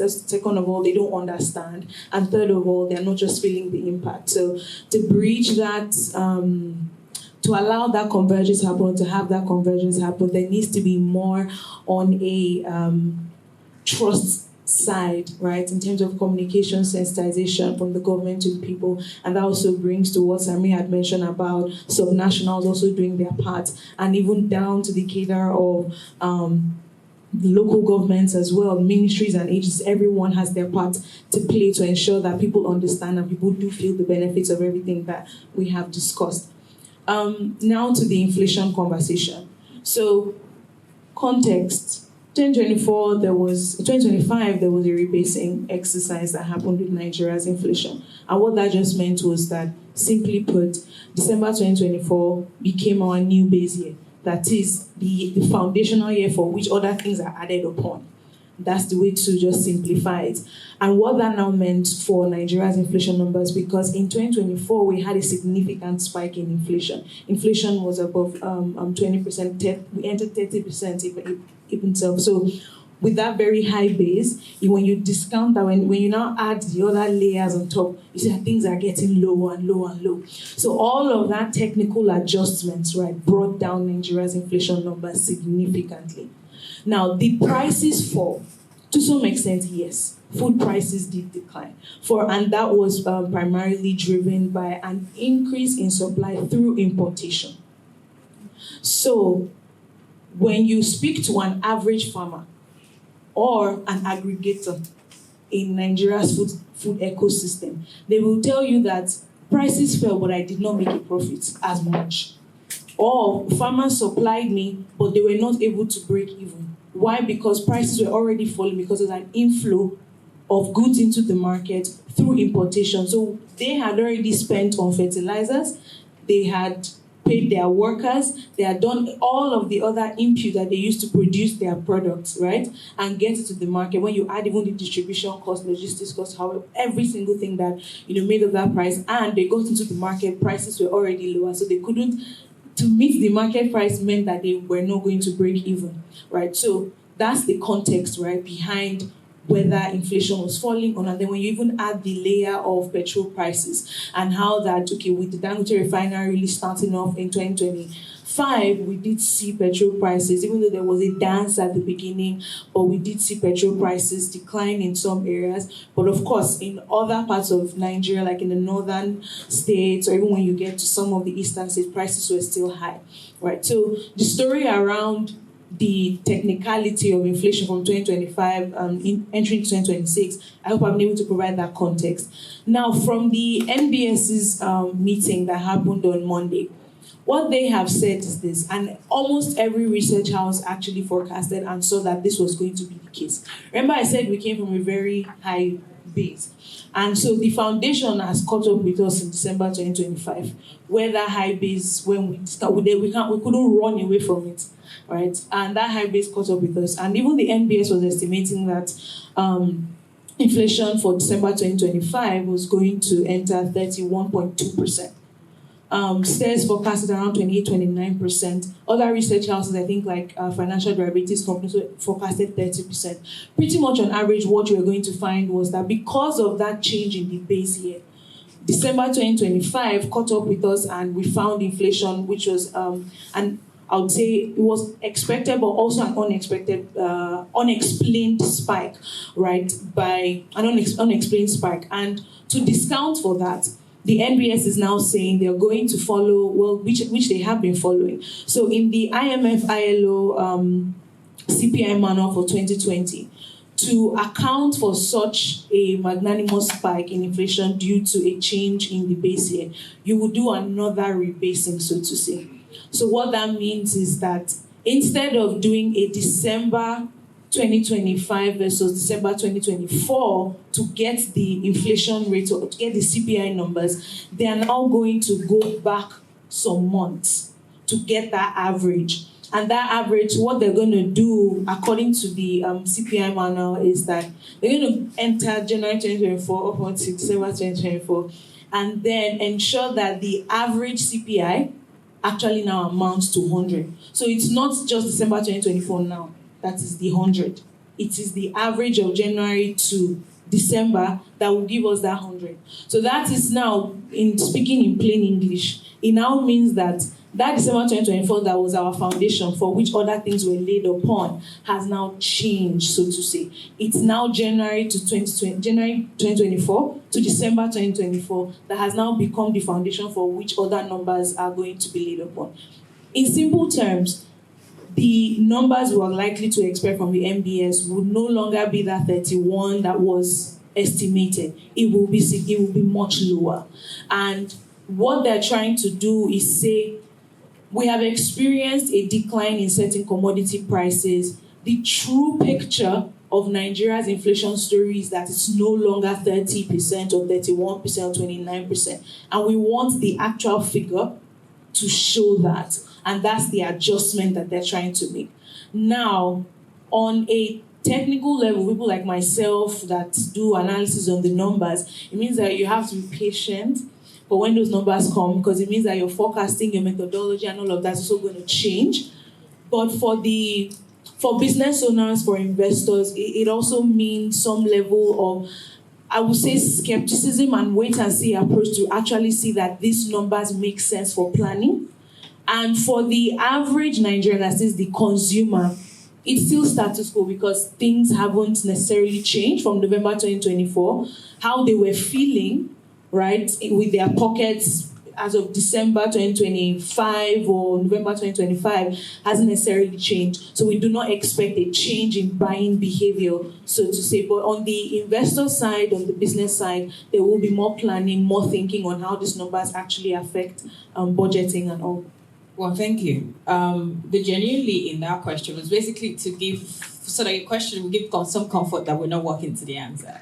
And I felt like in your response, you did say like the average, the adoption of an average of January to December 2024 kind of creates a fair assessment, right, of what the true picture is. I mean, yeah, that's what it's supposed to do. That's what it's supposed to do, at least based off of the manual. I didn't create the manual, but I mean, that's what it's supposed to do. But again, remember, one thing I also love about our job as economists is that we work with interpreting these numbers and trying to bring them down. And again, you've already rightly said that number one, what the NBS is trying to do is paint a fair picture from how we looked in January 2025 up until December. So that December doesn't now look 30% and it's like, oh my God, we are back to where we are coming from, right? And what that is supposed to do on a policy level is signal to investors. Okay, we are good, everybody. Nigeria is not back to the way it was in 2023. Just try to keep that investor confidence stable and not let things spiral. Because especially when you look at the temperature of the macro environment right now, people don't understand the tax reforms, and you now add 30% inflation. It's like, okay, what's happening, right? So we need to keep things temperate on the policy level. Thank you so much. I'm personally enjoying this conversation, and if I could have been selfish with time, we would just have carried on, but I can't. I insist though on asking one more question, and that's to the impact. All this conversation we've had should come down to an impact, having an impact in the real economy. So off of the back of these conversations that we had with regards to inflation and with regards to tax reform, what's the ease of doing business in Nigeria? What's your assessment on the ease of doing business in Nigeria? And before you take that, Reset Team, please, would have a time, just one question from the audience, in between our response and them taking, I'd like to ask one more question. Then we can take the question from the audience. Please go on. Thank you. There's a question that I know you asked me before, and it is lost somewhere when we talked about borrowing. I thought I should make it clear that as an analyst, I don't think Nigeria needs to borrow at all times. There are alternatives to borrowing. For instance, one of the things we need to do is enhance the tax bracket. I tend to feel that there's a focus on the particular structured organizations, whereas a large amount of organizations are in the informal sector. We need to formalize them and bring them into the tax bracket to be able to enhance our tax revenue. I also believe some people don't like it, but we need to commercialize some of our assets. And I would like to give an example. If you look at the United Kingdom, they privatize their airports. And the reason why I'm using this particular example is Gatwick Airport. It's because the company that bought it is headed by a Nigerian or Nigerian descent. I don't know what passport he's holding, Dayo. And so my question really is, we don't have to always borrow. There are alternatives. We can do different things. Modernize the procurement system so that contracts are not inflated. You know, there are a lot of ways that government can. I just thought I should put that out. Now, back to ease of doing business. I think it was a document known as PEBIC, the Presidential Ease of Doing Business. It shows that there's a disparity within the states. If you look at Lagos State, has the highest score, I think about 85%, ease of doing business in Lagos. Whereas the second state is Kaduna at 65%, and they've used 16 metrics. And the far third is Oyo State, whereas the others were weak. So I think that for some reason, Lagos seems to have gotten it a bit better. And I think other states need to, should I say, imitate that to improve things. But there are two principal constraints that we have: electricity and insecurity. And until government deliberately addresses that, they will continue to be constrained. Insecurity, I was reading something in my office and I was discussing with some of the analysts. And one of the things one of them said to me is that if you look at police to citizen in Nigeria, it means one policeman to 638 citizens. The global media is 3 to 1,000, meaning one policeman to 333 people in any country. It's clear to me that we need to address our insecurity, and there must be political will to address that because it's a significant part of ease of doing business. And it has to do with community intelligence, it also has to do with better policing, and it has to do with all of us collectively deciding that we want to address it. So insecurity is critical, power is critical. A lot of organizations are spending a lot of money. Last quarter of 2025, energy prices surged by about 80%. It tells in the cost of operations. So for me, there's a lot in that. For me now, bringing it home as a leader of Agustro & Co., one of the things I also see is something Samir talked about, which is there's a lack of skilled labor. And the reason why there's a lack of skilled labor or there's a competition for skilled labor is that if you look at our income per capita in the last 7 years, it's gone from over $2,200 to about some $800. Now, the competition for the skilled labor is no longer in Nigeria, where I say I'm competing with banks. I am now competing with Canada, competing with United Kingdom, competing with the United States for skilled labor. And that is a great deterrent in terms of ease of doing business in Nigeria. So there's a lot of collective things. But yes, on a state-by-state level, there's improvement, but there's still those two critical issues to address. Thank you. So I was just beginning to look at the optimism in the tone of like this reform and inflation. You go, those are not just what we need, right? There are other issues that need to be addressed. It don't matter how good we do with those things. We need to talk about security. We need to talk about power. And I really, really appreciate that perspective.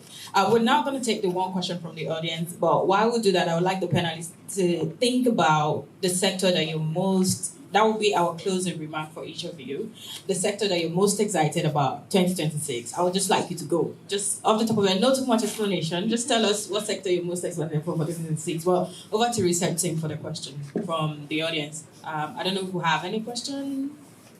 You can direct to any particular panelist that you'd like to, if there is any.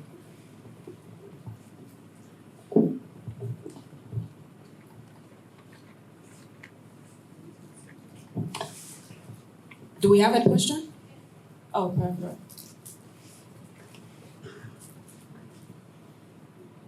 Okay, this is for Dr. Samir. So touching on monetary policy action was mainly tilted to normalization in 2025 somewhat. So with the committee using a lot of other tools to control money supply. And then we had different CBN interventions. So in your opinion, what monetary policy actions should we be expecting for 2026? And where do you see the Naira?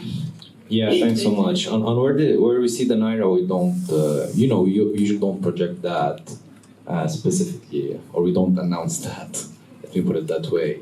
On the monetary policy angle, I think what needs to be done is to continue what's being done, right? I don't think we need to overcomplicate things. So obviously CBN has done, I think, a good job in adopting a data-driven approach, and they need to continue to do that. It's clear that, there's a real monetary policy rate. We can, discuss whether the transmission mechanism could be improved, but in simple terms, I think CBN should continue to do what's doing to kind of tame inflation down, because that's the biggest tax on everyone. And it comes above everything else, even when interest rates are so high and adjusted through. Now, obviously, the monetary policy rate will be a function of where inflation is, so we'll have to see where inflation is. But I think from a monetary policy perspective, I think going back to an orthodox monetary policy was the right thing, and stopping all the quasi-fiscal intervention was the right thing, because CBN has no business in doing that. So I think just keeping what they have been, or what the monetary policy has been doing, is the right way to do, while potentially maybe improving a little bit the monetary policy transmission mechanism. But these are kind of some fringes on the side that could be improved. Thank you very much. Since you have the mic, please tell us what sector you're most excited for 2026. Well, I would say which sector needs to grow faster. Okay. Which would be, I would say, agriculture. Oh, perfect. Okay, thank you. You? That was my sector. Oh, come on. What was your second? I'll say the digital economy. Explain together. telecoms, Got ICT. it. Thank you very much. You? Banking industry continues to be resilient. Recapitalization is going to make them stronger. I would say the oil and gas, because with the help of Dangote refinery, we saw that other refineries have been challenged, that is government. So based on what the other panelists talked about, government needs to start looking at better ways of generating revenue. And they may start from the perspective of these refineries that are not working. Thank you. Thank you very much. So you both agree? And then we've got banking, and then we've got oil and gas. Thank you very much for your time. We're so excited by how much you've contributed to today's session. I'm told we have one more question, so I beg your pardon. The research will take that, and I suppose after that we'll get a tea break of 5 minutes before we introduce our second panel. So if you're in the audience or you're listening to us online, please stick around. The most exciting part is yet to go. Yeah, so we have one more question for Ajibola, just in 1 minute. So how best do you think Nigerians can prepare for the tax impact? I know you spoke about tax. So how best can we prepare for it and ensure readiness and resilience? Thank you. 1 minute.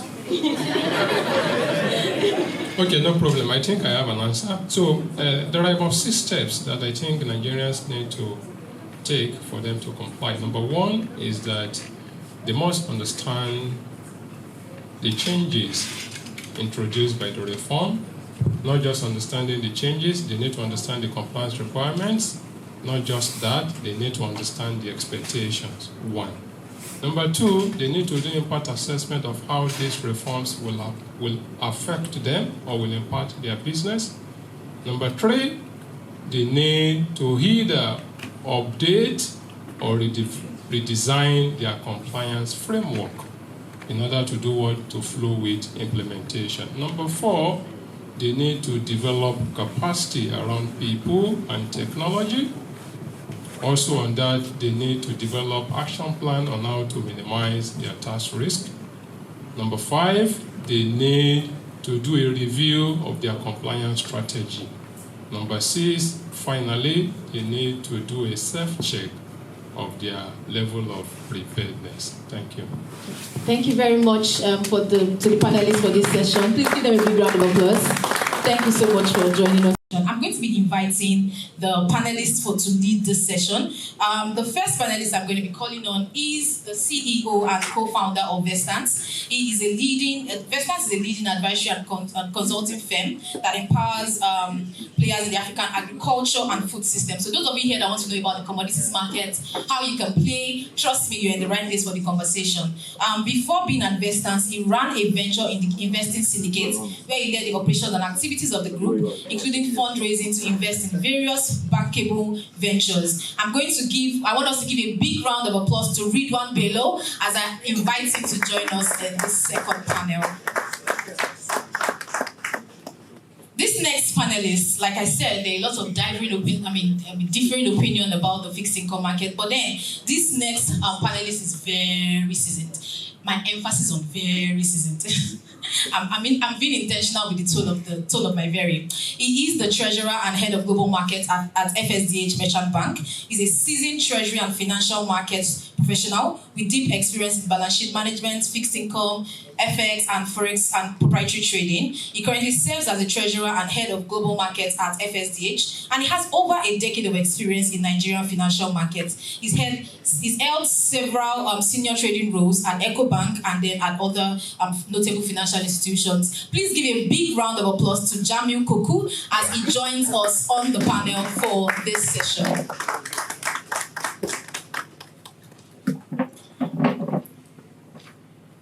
The next panelist I'm going to call on, I'm sure a lot of us here, we've brushed on, we've thought about infrastructure at some point, but we don't know, how do I even invest in this thing? Trust me, Meristem heard your cries, and we're here today to touch on investing in infrastructure management, infrastructure fund. We have the next panelist who is also a seasoned, in fact, everybody here is seasoned, wow. We have a seasoned finance and infrastructure professional with over 15 years. I'm going to say that again. We have a seasoned finance and infrastructure professional with over 15 years. Wow. Thank you. Those that were getting money don't even know my wow. Thank you very much. Over 15 years of professional experience spanning infrastructure, finance, asset management, financial advisory, and contract management. Of course, he's a member of a lot of notable organizations. He's a CFA charter holder. He's a fellow of ICANN. He's a fellow of ICANN, amongst other organizations. He is the head of infrastructure fund here at Meristem Securities Limited. Let's give a big round of applause to Rufai Daudu as I welcome him to the panel for today. And our last panelist, unfortunately, could not join us physically, but he's going to be joining us online. All of us here know about this organization. Trust me, if you do not know about it, you probably see their billboard somewhere. He is the CEO and founder of Cowrywise.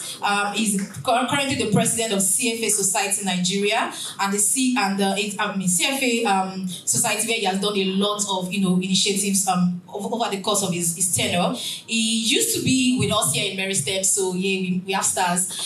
He used to be with us here in Meristem, but he's also worked in Vetiva, he's worked in Shell, and of course we know that Cowrywise is a pioneering fintech platform that stole a lot of us young people, but it's what it is. So let's give a big round of applause to Razak Ahmed. He's going to be joining us virtually for the conversation today. All right, so again, I'm going to come back to our seasoned moderator. Everybody's seasoned. Thank you, Tolani. Thank you very much. I decided to make an entrance the second time. Rufai, can I convince you? I'd like to be at the edge this time, so I can one glass at everybody. Thank you so much, everybody, for gracing us with your presence. This is a very impressive lineup, more like the first session, and everybody here can really give us contribute their wealth of knowledge to our conversation, especially as we bring it from macros to market. And if you're still with us, we thank you. If you're just joining us, welcome. The session 2 is just as exciting as session 1, and for the majority of us, I'm sure, like at the back of our mind, particularly our listeners, they're like, cut to where the money is. Like, I hear you, but like, what am I buying? This is where we have those conversations. So thank you all so much for being here. As our head of research, as Dayo introduced, you guys have such impressive portfolios and profile, and it is such an honor to steer the conversation. Can we confirm that our online panelist is ready to, and he can hear us? Oh, perfect. So my first question is to you, Razak. Again, I think one thing that was prevalent in our first conversation from the keynote speaker to the panelists on the first session is like the tax reform, the impact of the capital gains tax. And the star boy of the capital market last year was equity, so we would like to start from there. And that's where, honestly, most conversation emphasize that the capital gains tax reform is going to have the most impact. So my question to you, Razak, is how do you see this the reform affecting the market momentum? Would it have any bearing on how we value stocks now? Would it have any bearing on investors' appetite and behavior and psychology going into 2026?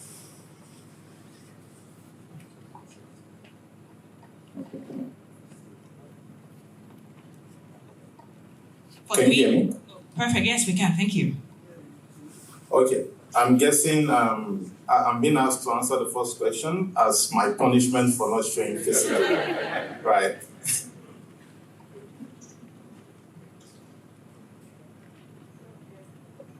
Hello, can you still hear me? Yeah, I hear you.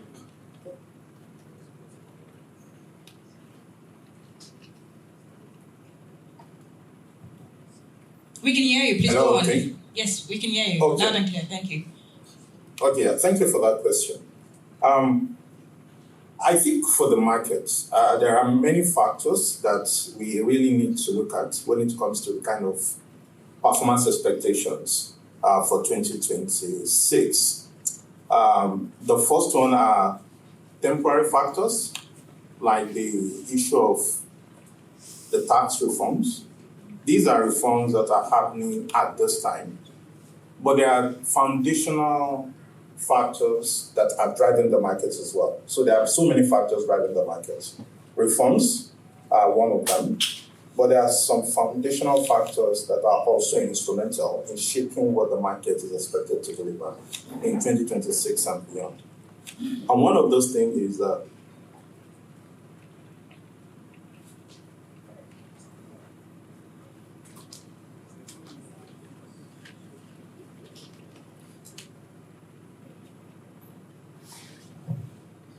we can hear you. Is there a disconnect? Can we look into that?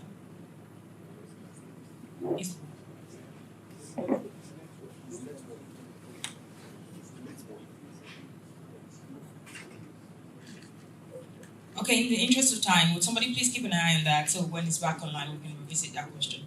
But my question to you, Jamie, is similar to East one, right? Besides the capital gain tax, there's also the withholding tax, right? I brought up the conversation of how does this impact Omo. So my question is in multiple fold. A, how does it impact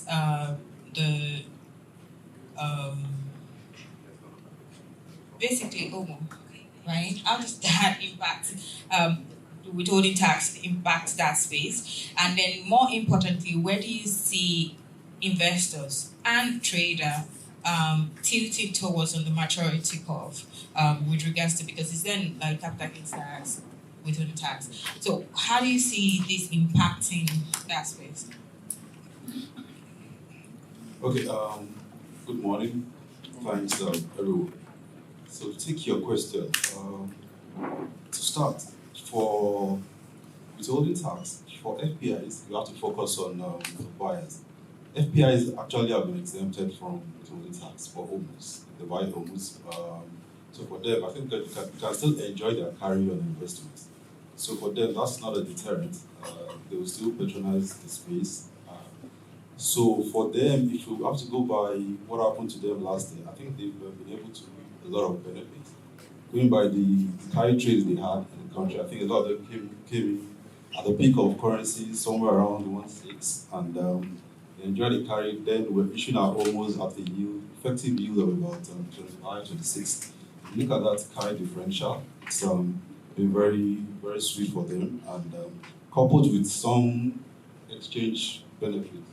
Right now, currency has appreciated by some $200 thereabouts. So they're able to exit now at about 1.4. So if that experience is anything to go by, I think we've been able to hold them hostage by the yield quality we've given them over the years. And I think for that, coupled with the benefit of they're not scared on withholding tax for the investment, we'll still continue to enjoy that. There might be some blip around maybe policy or some external factors, but I think Nigeria still remains a destination to harvest some very good yield. In terms of CGT, the way I look at it would be that I think the earlier speaker also spoke to it, which is that it might slow down the velocity, which is the rate at which people want to exit company, because if you have to look at the impact of CGT, which I think should be in the corridor of 30%, you would have to re-examine that opportunity and look at the potential. Is it time for you to exit? So what you find people doing more is either to enjoy more of the dividend pay or the accrual and investment for longer rather than exit. Which, although I still personally think 30% is a major leap from where we are right now. But it will begin to, but like we know, investors, especially the foreign ones, they're very unemotional about their investment return. So whatever it is that will come to them as charges or fees, they would like to write it back into their investment yield. So you see them recomputing what value is to them, and they will reprice you based on that. I think we're starting to see that in the market. We've seen some slight elevation on the yield curve and the NTB yield. I think these are just some correction on the valuation that is going on. So we'll continue to see that. It's just occurred to me now from your response that part of the reason why we saw that repricing in the yield curve last week was because that began to happen.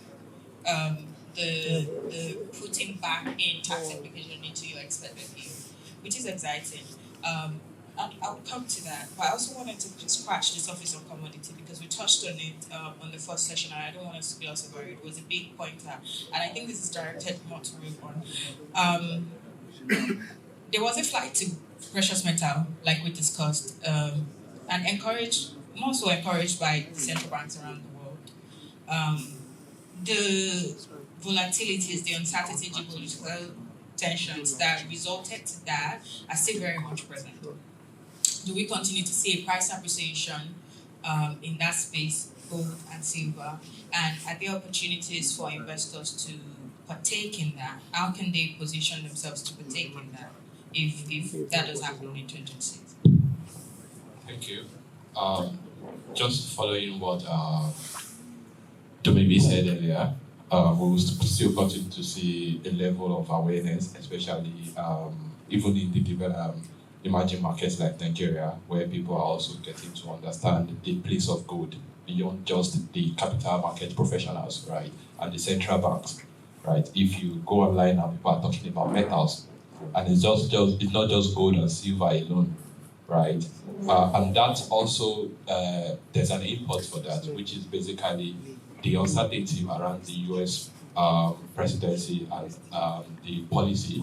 Over the last 1 week, we've seen serious forth and back between the Fed president and the governors, right? We've also seen the rating organization and the European Central Bank letting them know that the independence of this market is sacrosanct.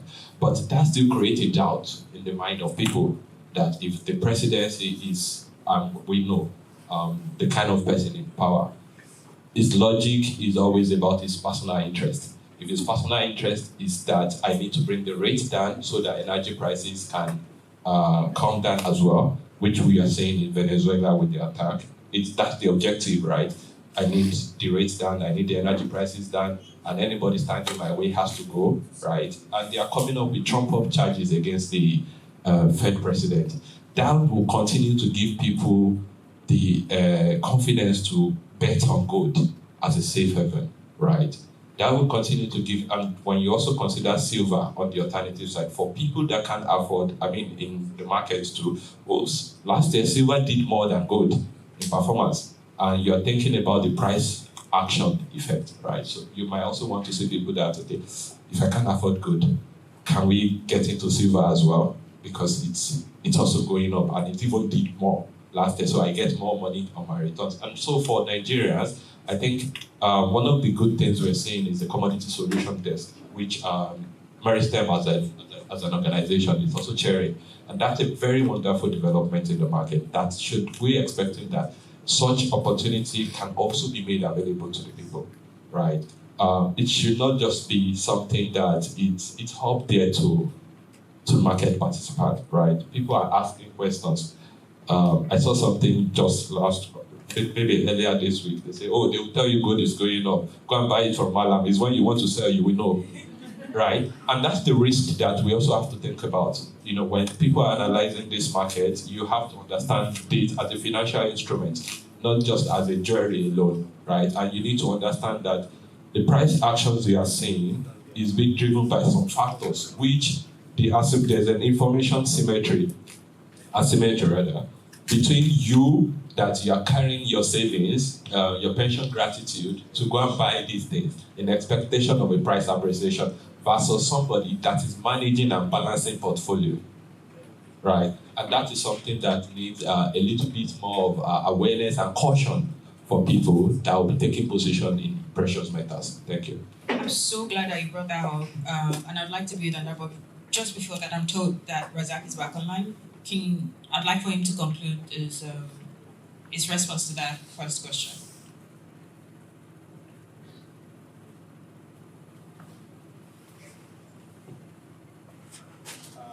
So what I was trying to say earlier was that definitely the tax reforms will have a temporary impact on the perception investors have about the markets.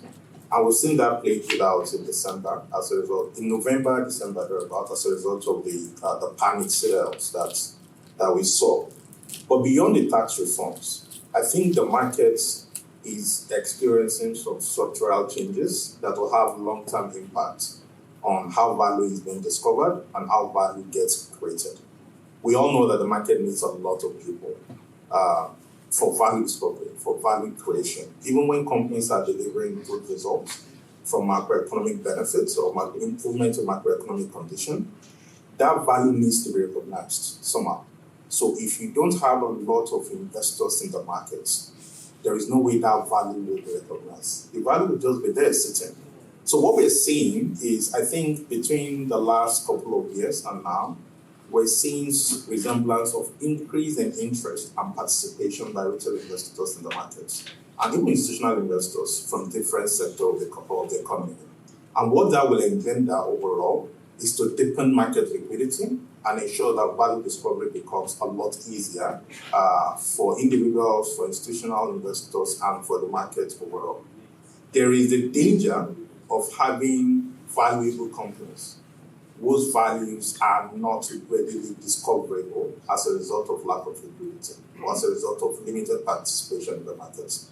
And with the increase in number of participation, I think that will change. So structurally, I'm more optimistic about that in terms of the structural operations happening in the market little by little, and how that will result in major shift over the next 2, 3, 4, 5 years in terms of deepening the market and enabling values to be discovered. Know that, as I mentioned, the reforms, somehow the market is not too welcoming of it as a result of what we've seen in terms of investor behavior. But I think there is a limit to what we can do right now. There are bigger problems that the market needs to solve beyond the tax reforms, and that is having millions of Nigerians investing in the markets to ensure that value gets discovered easily and value gets created as easy as it should be. Thank you very much for that comment.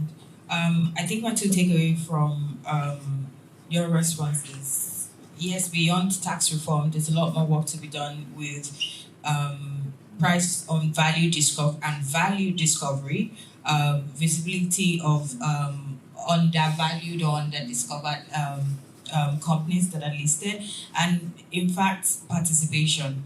If those things were checked, I don't think we'd worry more about the impact of capital take, and in the regards that it would make an impact but cushioned. And I think that's a very, very important but salient takeaway from that response. Redwan, I'll come back to you. Yeah, you did say that where people get into trouble is where you say, oh, the price of gold is rising, and then you go to Abuja buy gold, then you go back and try to sell back, and then you realize that no, they were not talking about me. So how do we participate, or how do we encourage participation in commodities market, given our current infrastructure, as opposed to people doing it in the more unstructured, more informal way that we're currently doing? There are existing infrastructure, yeah? How can we encourage better participation? What do people need to know? What do the exchange need to do to kind of bridge that gap a little bit so that people don't have to resort to the unstructured, informal market to participate in the commodities market? Okay, I think over the past couple of years, in the last 5 to 7 years, there's been significant progress in the commodity exchange market. The SEC has come on board properly and also like releasing some legal framework for that market to be strengthened. You've seen the collateral management process procedures, you've seen the warehouse receipt coming into play. And these are some of the building blocks that will give people the courage to come into the market. The other part of this is education and enlightenment, right? Are people aware about this? How can we get this level of development to move away from the sophisticated guys in this room now to where these values are being created originally, where they are being originated? So I take you to the commodities market, specifically the grains, right? The warehouse receipt infrastructure that is currently being implemented, what's the numbers that has been issued relative to the number of storage facilities that we have? When you think about the production gap and the storage gap that we have in Nigeria, even if we increase productivity in our agriculture, right, it still won't translate to better food on the table at the end of the day because of the value destruction that happens at the level of storage facilities, right? And so with an infrastructure like warehouse receipt system and having liquidity in that market means that more people can come in to invest in warehouse facility because they know that they can attract value from the capital market where people can be able to, farmers can take their goods, get the receipt. The collateral manager is now existing that is validating these things. And so every other person has an avenue to also think about these grains and these commodities as alternative asset class, right? I'm aware the pension fund can deploy 1% of that, about 23 billion naira. It moves significant value for registered operators, right? So how do we get more people to be a registered operator? How do we get more people to be compliant, right? Madam Adeleko talked about moving business from unstructured to structured, right? In the commodities market, you go to Dawano in Kano, people are exchanging billions daily. And what is their price discovery? You call somebody here, you call somebody there.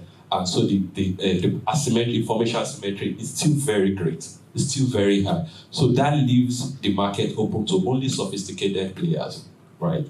2024, people ran into the market on expectation of the performance of 2024.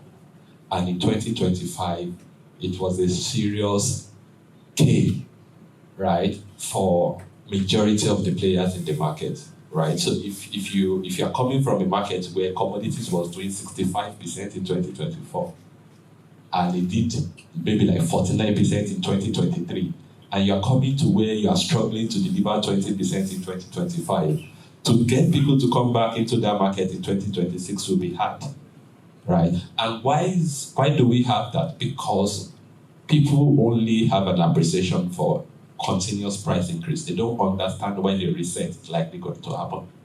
And if you don't anticipate the reset, this is food, right? Government has a policy. They have a politics to play as well. They can't entertain continuous increase in food prices, right? At the end of the day, it's the speculators, right, that wanted to come in that will eventually get their hand. And that's where we always have the masses at the end of the day, because they are getting the news. Oh, soybean is trading at 1,020,000 naira. The same soybean closed at like 540,000, 530,000 naira in December. Right? So imagine the people that enter that market like that. And that's where awareness, right? Building the information system, building the more infrastructure to support the where the values are being destroyed within this sector will also help people to be confident in the market. Thank you very much. I wanted to move on to the infrastructure side of alternative asset, but I just have one more question. Because this came up in the first session, where we talked about the reason why the price of food stabilized a little bit, or at least the price rose a lot slower than it previously did, was because government intervened with a lot of income. That means regardless, food production is affected by insecurities, such and such. The same issues we had last year, same issues we had year before the last. Put that besides government intervention, what do we think will happen to food prices in 2026? I think we will have a little bit of stability, and even if for any, maybe slight price increase this year. And the reason for that is simple. So you also have to understand the policy environment and the macro environment that is supporting certain decisions. As we stand right now, some of the imports that government is doing, the Nigerian production price, based on the adjustment, is already at par. So it makes no sense to further start importing again. And so when you take that volume that is suppressing the price out of the market, you would expect that the demand is still there, right? Our soybean production has not exceeded 1.2 million metric tons, right? And you still have that deficit, right? When you think about that for every other commodities, you would see that, okay, we've been managing 560, 550, 300, 330, 370. You will still continue to see that price level. And everybody that is going, farmers don't have any other thing they will do. They will still go back to farm, right? What we saw last year with the price of fertilizer was that people switch to commodities that require less fertilizer, So you are saying they're planting soybean, right? So you're still going to see that. And don't forget that because the Nigerian price now is now competitive, because that price is matching, by the time you are adding your landing cost, it makes no sense to import again. The only difference is that there's volume for big traders. You mean you can easily get your volume from Brazil. But when you juxtapose that, you realize that, okay, we are going to see some price stability because we don't further expect government to still lead the importation activities, right? So that for me, it's a space to play and plan for. And don't forget, agriculture year is not January to December. It's always October to like June, right? Where every farmer's produce since last year, by February, March, they will be out of stock. Now it's in warehouses and every other thing. So at that point is where we want to start saying what would the next price looks like, right, for commodities. Okay, thank you very much for that. And I'll move on to infrastructure a little bit for a while. My question really is, what's your perception about the depth of our financial environment for infrastructure investing? What mental shifts do we have to experience as investors that are listening to us or present here today to fully participate in that space? What's the depth of the market, right? And then B, what mental shift do we have to do? Because and this question is coming from the direction of we're used to fixed income and equity in a way because it's simplified, it's easy, it's accessible. What say ye about infrastructure with these characteristics, and how do we encourage participation? How should investors think about infrastructure as different from the traditional class of asset? So as regards the depth of the market, I would like to think about it in 3 dimensions. So we have the need. Even Reedmont spoke about the need here. We need storage facility, we need warehouses and all. So the need is there. Everybody knows that the gap of infrastructure investment in Nigeria is quite low. So the need is there. So that's one. The capital availability. We have pools of institutional investors in Nigeria, domestic, like the PFAs has about 26 trillion in AUM, has about a young workforce, so the AUM will be growing. So the capital is somewhat available. Then lastly is the appetite. So I think the appetite is where the challenge it really is, and because PFAs or institutional investors are accustomed to the low risk government securities and all. So the appetite is the challenge, and I think it's already been worked on. We've seen success rates in some manufacturing funds, so the confidence is developing, the exposure is there. So I believe more PFAs or institutional investors will invest more in infrastructure. Currently, I think it's about 1% of the AUM of PFAs are invested in infrastructure. Absolute value has increased compared to previous years, but it's still about 1% because the AUM is growing. And so appetite is one I believe that is the issue, and it's been worked on to. New funds are coming up, success stories are there, so confidence is getting there, and they will eventually invest in it. Your second question. I think you kind of captured both what I was looking to with both of those in that response. I would rather follow up with, I hear you say appetite is the issue, and I think one of the things that makes infrastructure investing complicated for clients is simplicity, accessibility, and liquidity. So along these 3 key factors, how do you address investors? Like, what would encourage their, or what do they need to recalibrate on with regards to liquidity, with regards to accessibility, and with regards to the ease of understanding of all these things? It's a lot less structured than fixed income. It's a lot less structured than equity. So how do we help them understand the dynamics with regard to liquidity, the dynamics with regard to risk assessment and such? So because you mentioned equity, let me just say it's more stable than equity. There's no market fluctuation. It's stable. Demand is predicted. But infrastructure investment, the reality is that it's designed for a certain class of investors. High net worth individuals, institutional investors, because their need aligns with the long-term objective of infrastructure investment. It's long-term, it's illiquid. So that's the features of the fund, of the asset class. But liquidity is also can be solved in various ways. You get semi-annual dividend or returns on your investment. You get your principal at the end of the tenure. There can be secondary sale of your shares or your units in the fund. But that will be between you and other investors, a willing buyer and a willing seller. Then there are also opportunity to list some funds. Some funds are already listed. So, but the reality is that infrastructure is an illiquid asset. It's designed for particular investors that their objective aligns with a long-term investment. A long-term investment with infrastructure is not. Sorry. So that let me stop it.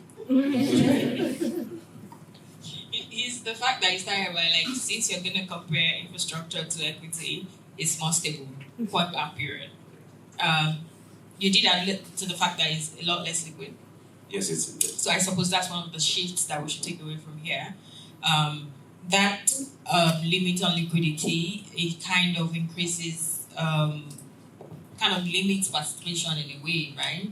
And I heard you say like the reality is it's targeted towards specific type of investors, those who have appetite for a more a bigger and then have appetite for a little bit more risk than you typically experience in fixed income and equity. Right. Okay. At some point we'll come back to accessibility as well because I really wanted you to touch on that. But before we do that, I want to come to you, Jamil. This question is on yield curve position basically, right? Given the situation of things right now and how we spoke to it also in the first session and what ways we expect the rate to go this year, right? Where do you think is the most attractive on the yield curve for investors right now? Where should the fixed income investors be playing at? And you have people on that table that will be staring directly at you with this answer. So I really want to know, where do you consider the most attractive on the yield curve and how should fixed income investors be positioning?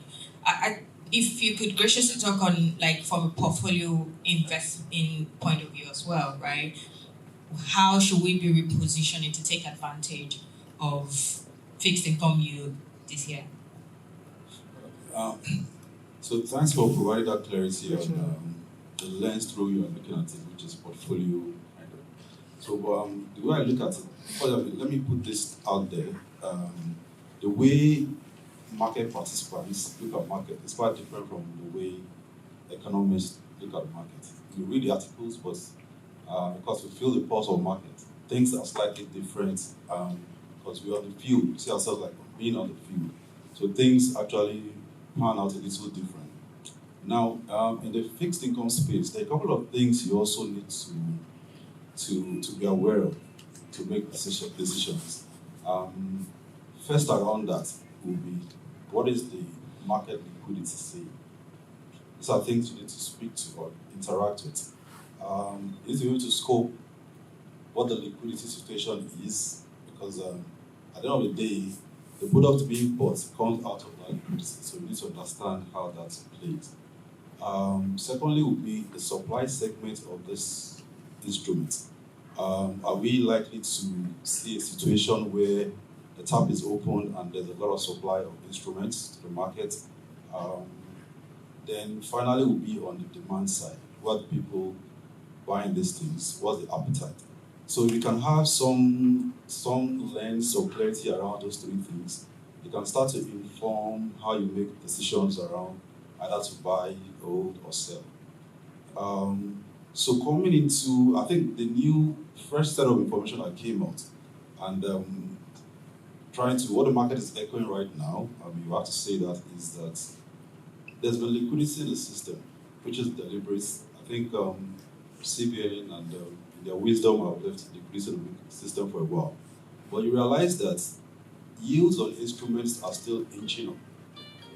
Ideally, what you should see is if you have that volume of liquidity just all around the system, it should drive yields lower, but it's not. That means people are beginning to define what value is, and they're thinking this is not what we expect to have. Now, along that segment also is the DMO issues calendars. Just to tell you on a quarterly basis, just to tell you the sequence of events, how they plan to borrow. And if you interpret that calendar, what it's telling you is that they need to borrow compared to what's maturing. That already gives you a signal that maybe the tap might get low. So why are you buying at this point where you think what is the potential to get it better? So we will pause on that decision to buy until they get clarity.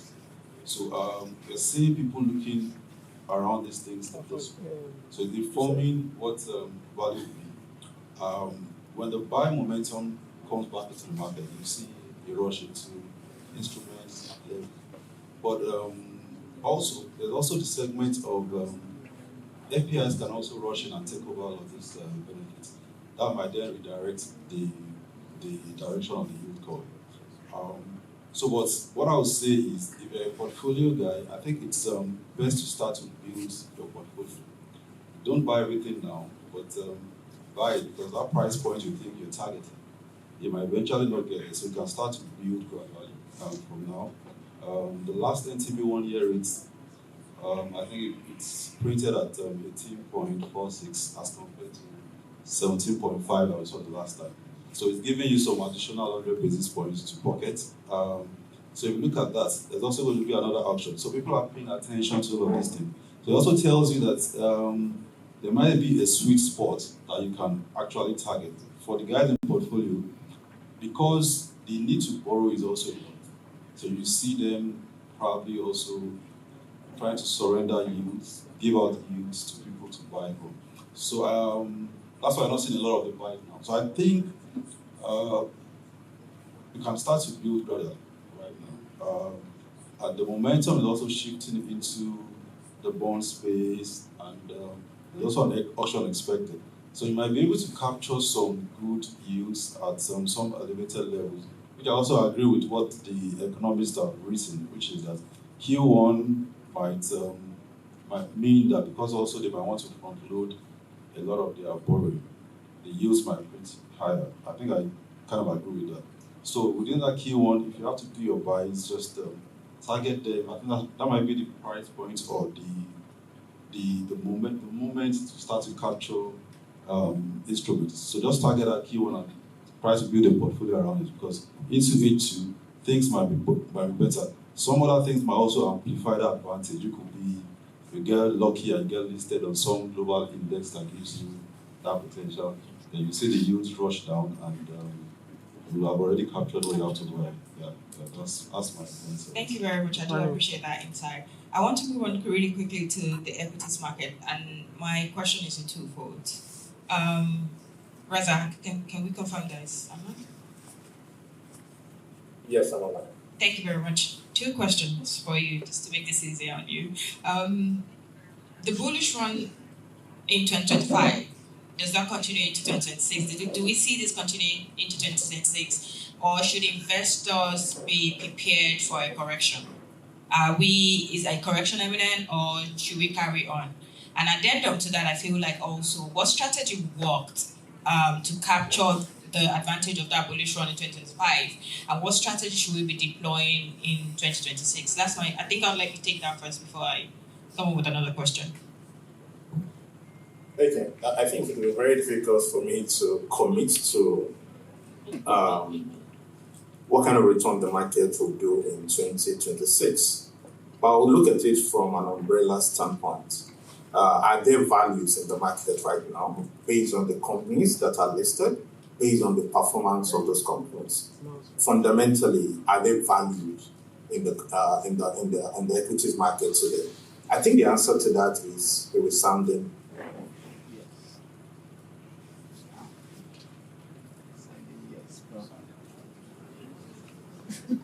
That's the worst time for an interruption. I was literally waiting to hear whether it's a resounding yes or no. Do we wait or do we move on? Is it on? Okay. While we wait for him to come back, because it's really important for him to come back. That value will be realized. Hello, can you hear me? Yes, we do now, but we So lost when you that at value resounding something. We didn't hear whether it was a resounding yes or no.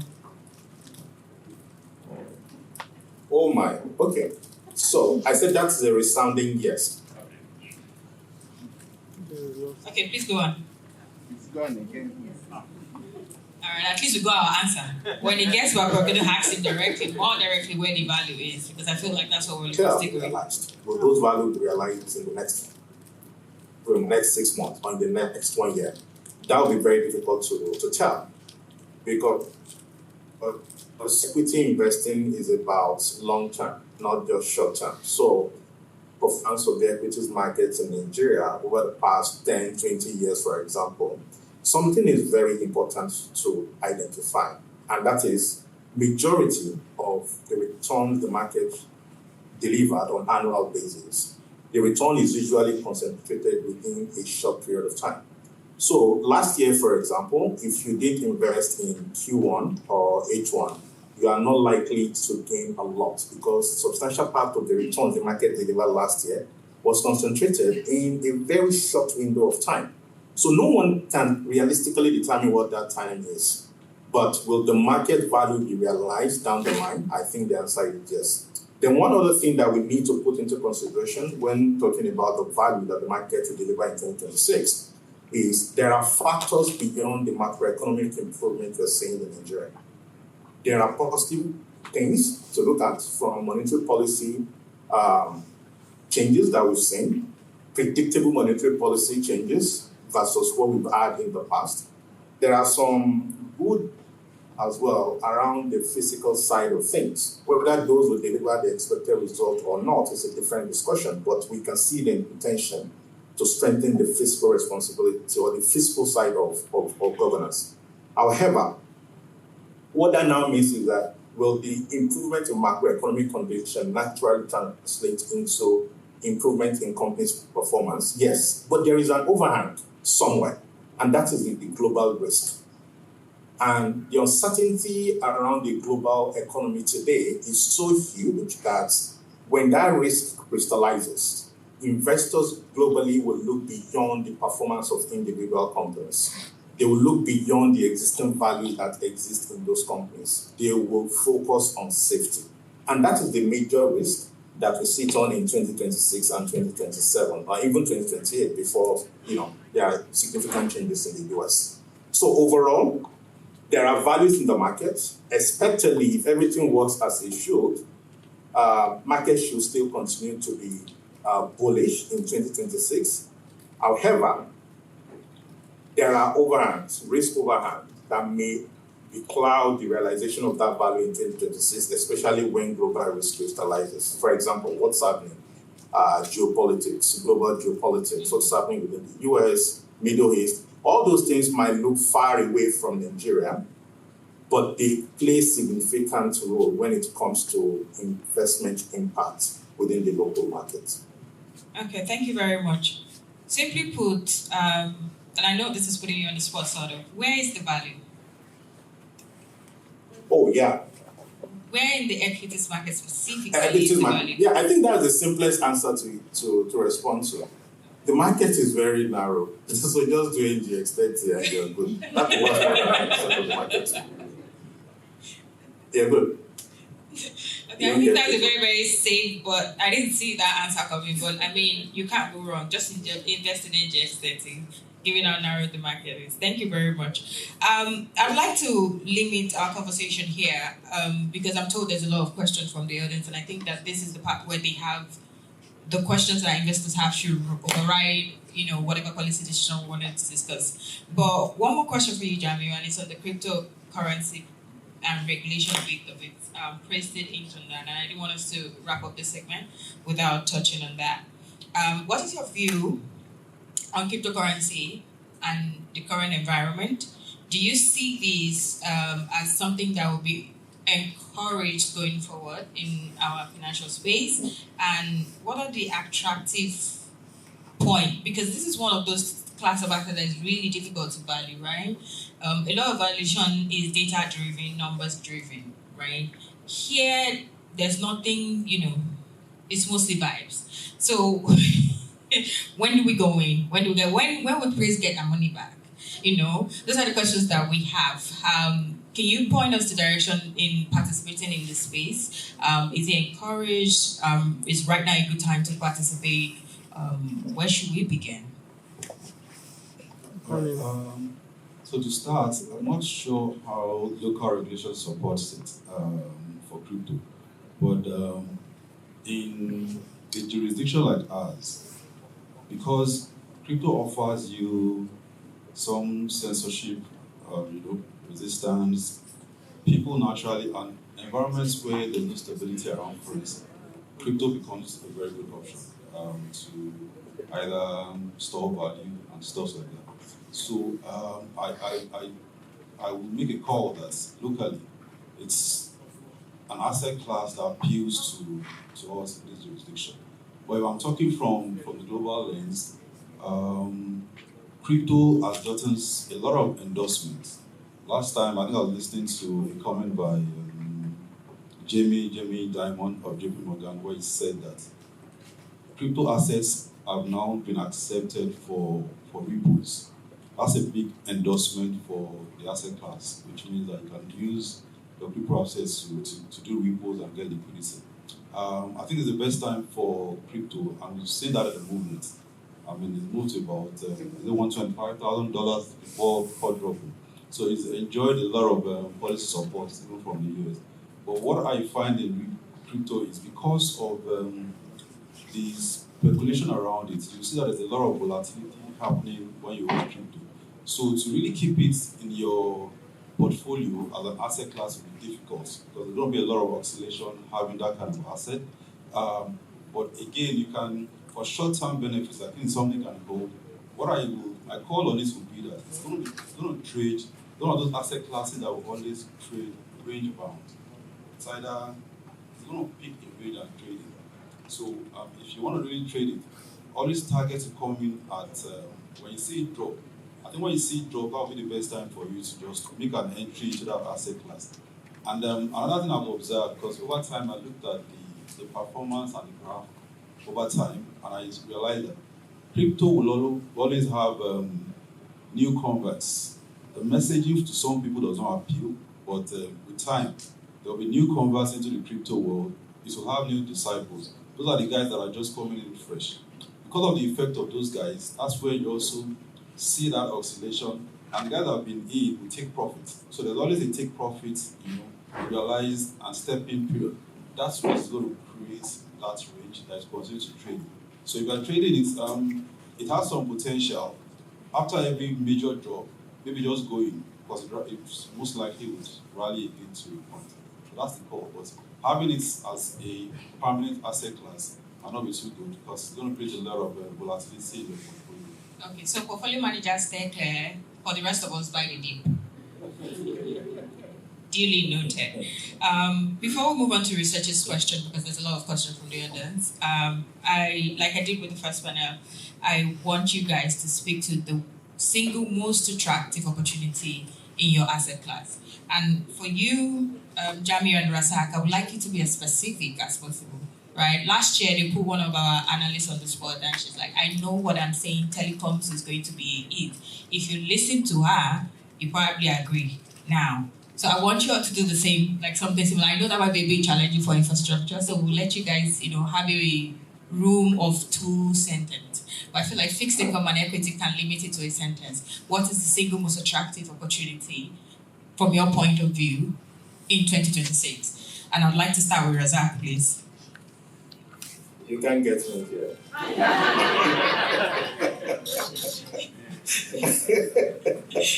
To be honest, I'm not sure I can pin it down. I don't want NGX30.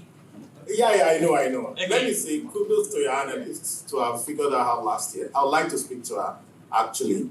Maybe I can pick one or two things. But overall, I'm not sure I can pick one specific sector, to be honest, or specific ticker to say this is where you should put in your money.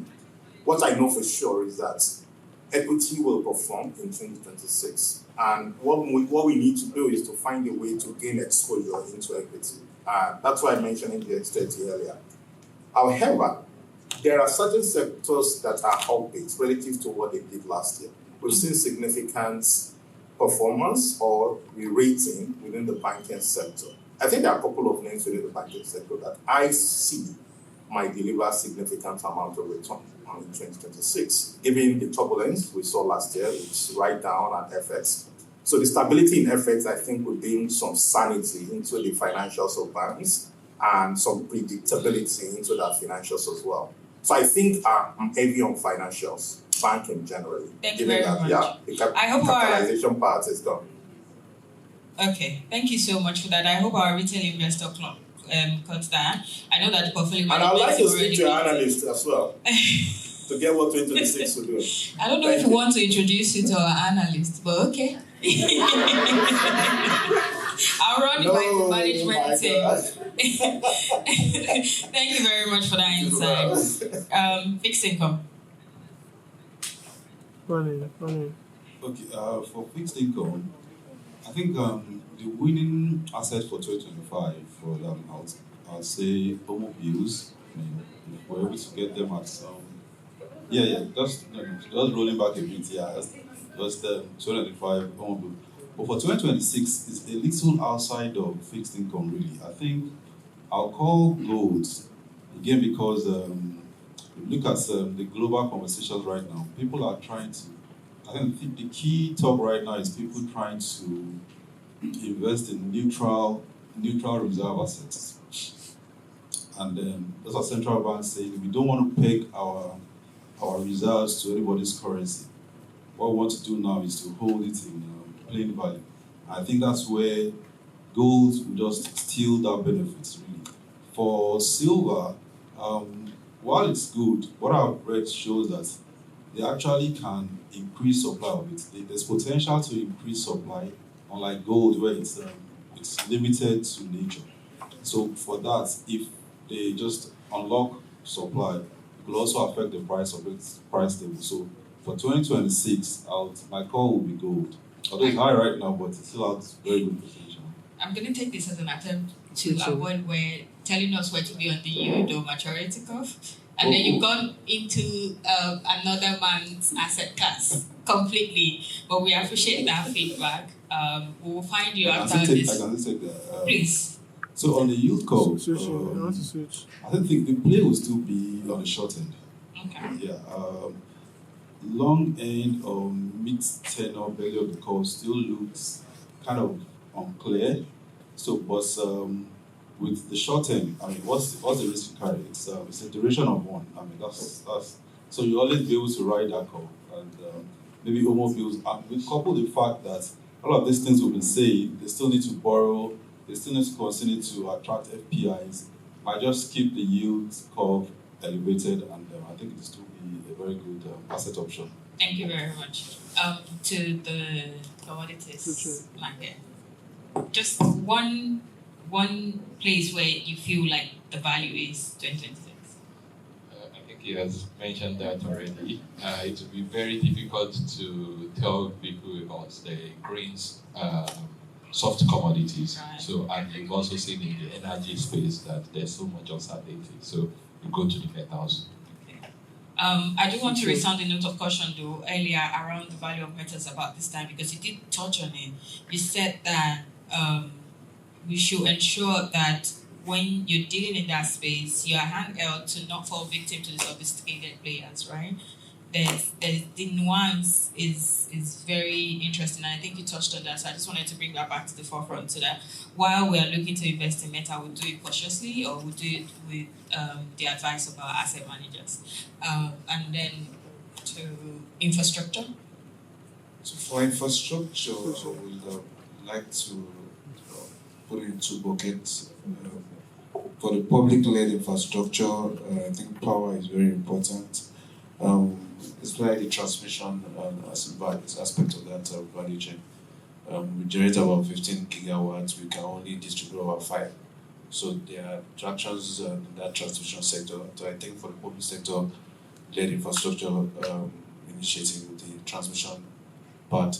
Then for the private-led infrastructure, which are industrial companies, I think any sector that provides essential goods, and most of them, their demand is driven by rising consumption, population, and all.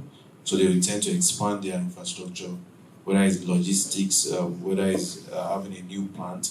So essential goods sector and power sector for the public sector-led infrastructure.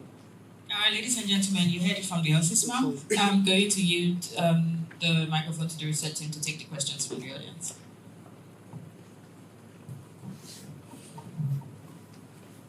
Thank you very much. So my question is directed to Razak. So we know that timing factor is very, very important for equities investing. So what do you think investors should look out for when considering time? And basically, what's the best strategy to know when to buy and when to sell? Razak. Okay, thank you. Look like you guys are after my life. Okay, yeah, I think we have different strategies that can be employed depending on how sophisticated the investor is. But I'll assume this is relating to retail investor generally. For retail investor, I think the best tested, time-tested strategy for gaining exposure to equities markets over long term is to invest consistently.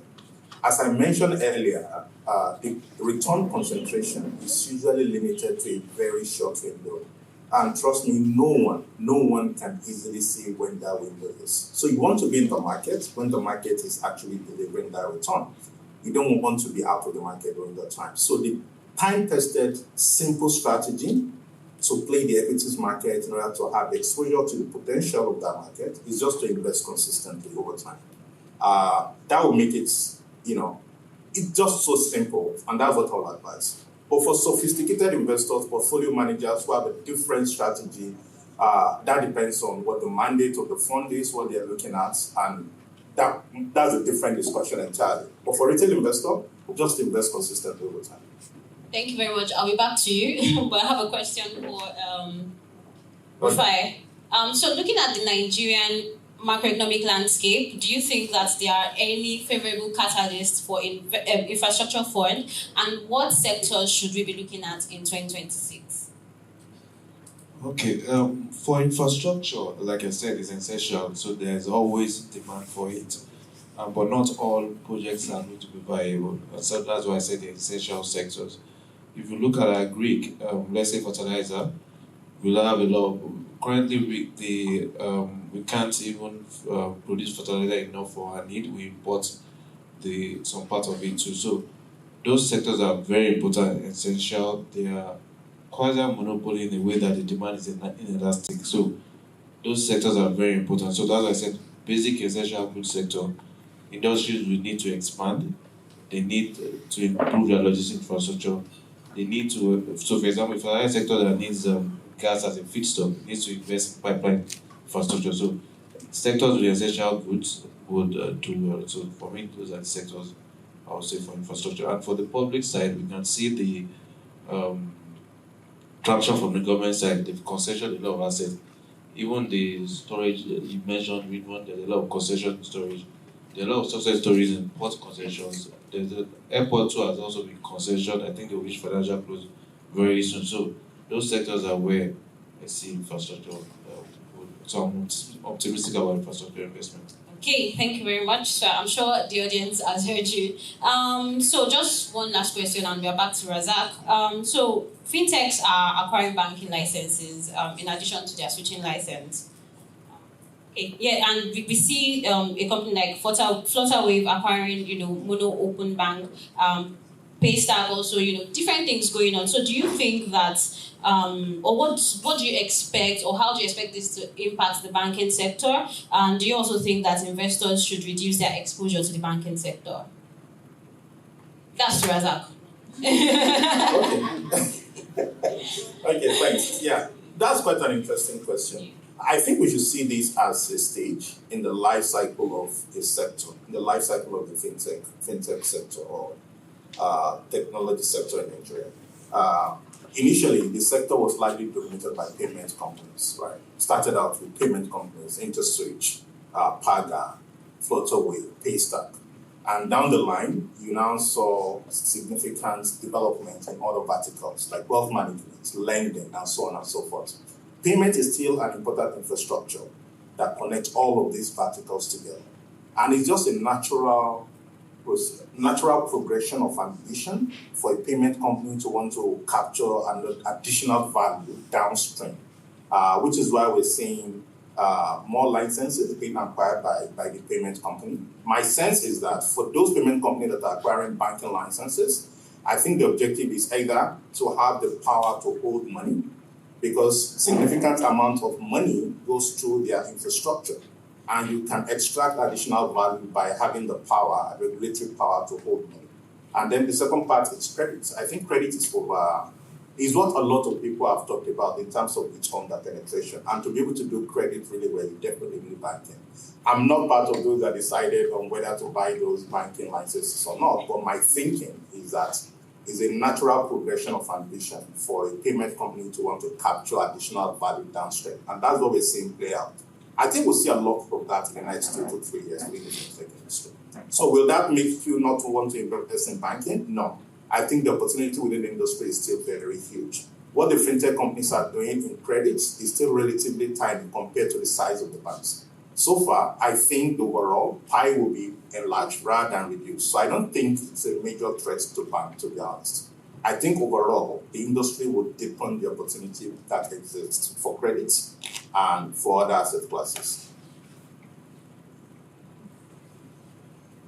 Thank you very much. Does that bring us to close, or do we have any more questions? We have just one question, please.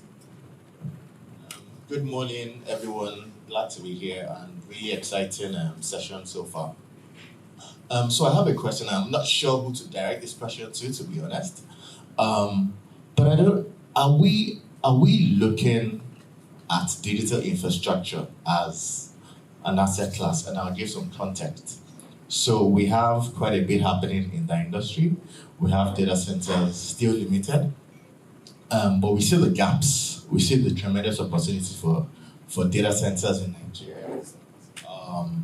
Currently, in terms of size, megawatts, maybe about 60, 70, 80 megawatts.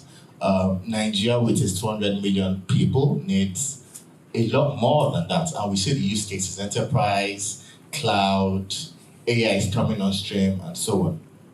And then on the connectivity side, you now have, we just crossed 50% broadband penetration, but that's mobile. Fixed is closer to 5%. So we see a lot of opportunity there. Why are we not really looking at digital infrastructure as an asset class? Thank you. So for digital infrastructure, I'll try to merge digital and telecommunications together. Like you already said, power is needed to power data centers. Yeah. So that's a fact. The need is there. But not everything in that space can be done and is bankable. And why I say so. So if you look at for power for telecommunications, mass and all, good projects, good return, viable, infrastructure funds are putting money there because it's a contractor revenue, there's stable cash flow, they know what they are getting in return, fine. With the broadband you mentioned, yes, in Lagos, we have about maybe 2,000 or 3,000 kilometers of fiber broadband and everything in Lagos. But I won't, should I say, I don't want to mention the state. I won't go to, yes, that they can't get return on those investments. And that's the reality on ground. And that's where the public and private sector have to work together. The government, they've said things about broadband that, for example, right-of-way is a huge cost for them. If they withdraw the right-of-way, those projects will be bankable. So in the space, it's part of the sectors we are looking at, but not all the value chain of telecommunication or digital that's investable. So that's So. Thank you very much. Well, since the MC is also looking to make money this year, MC has 2 questions.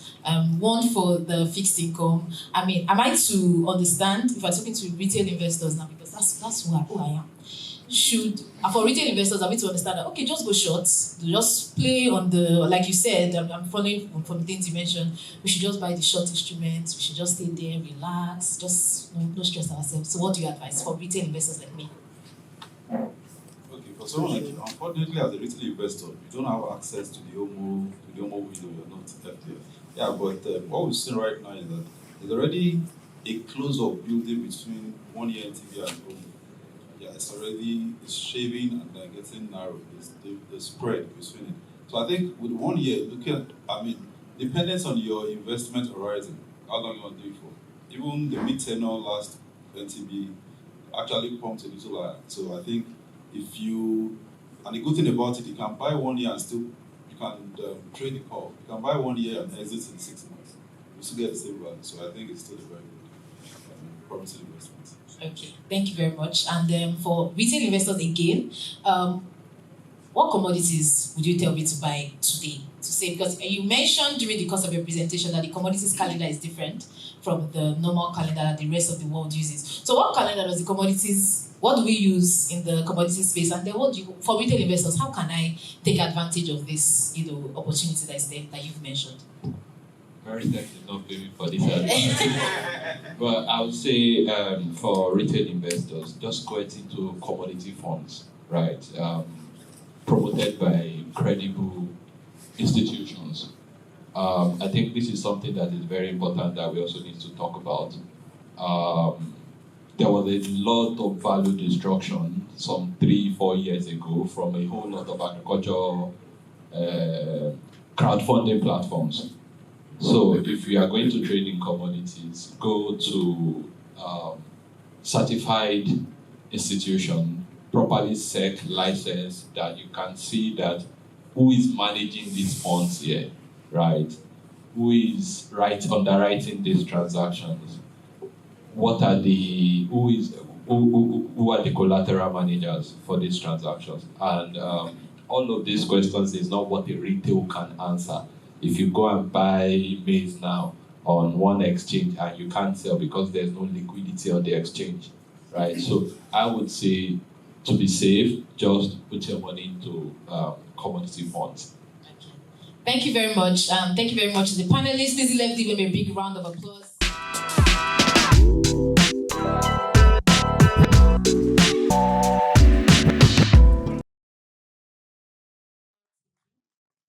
panelists, Razak, I don't know how we're going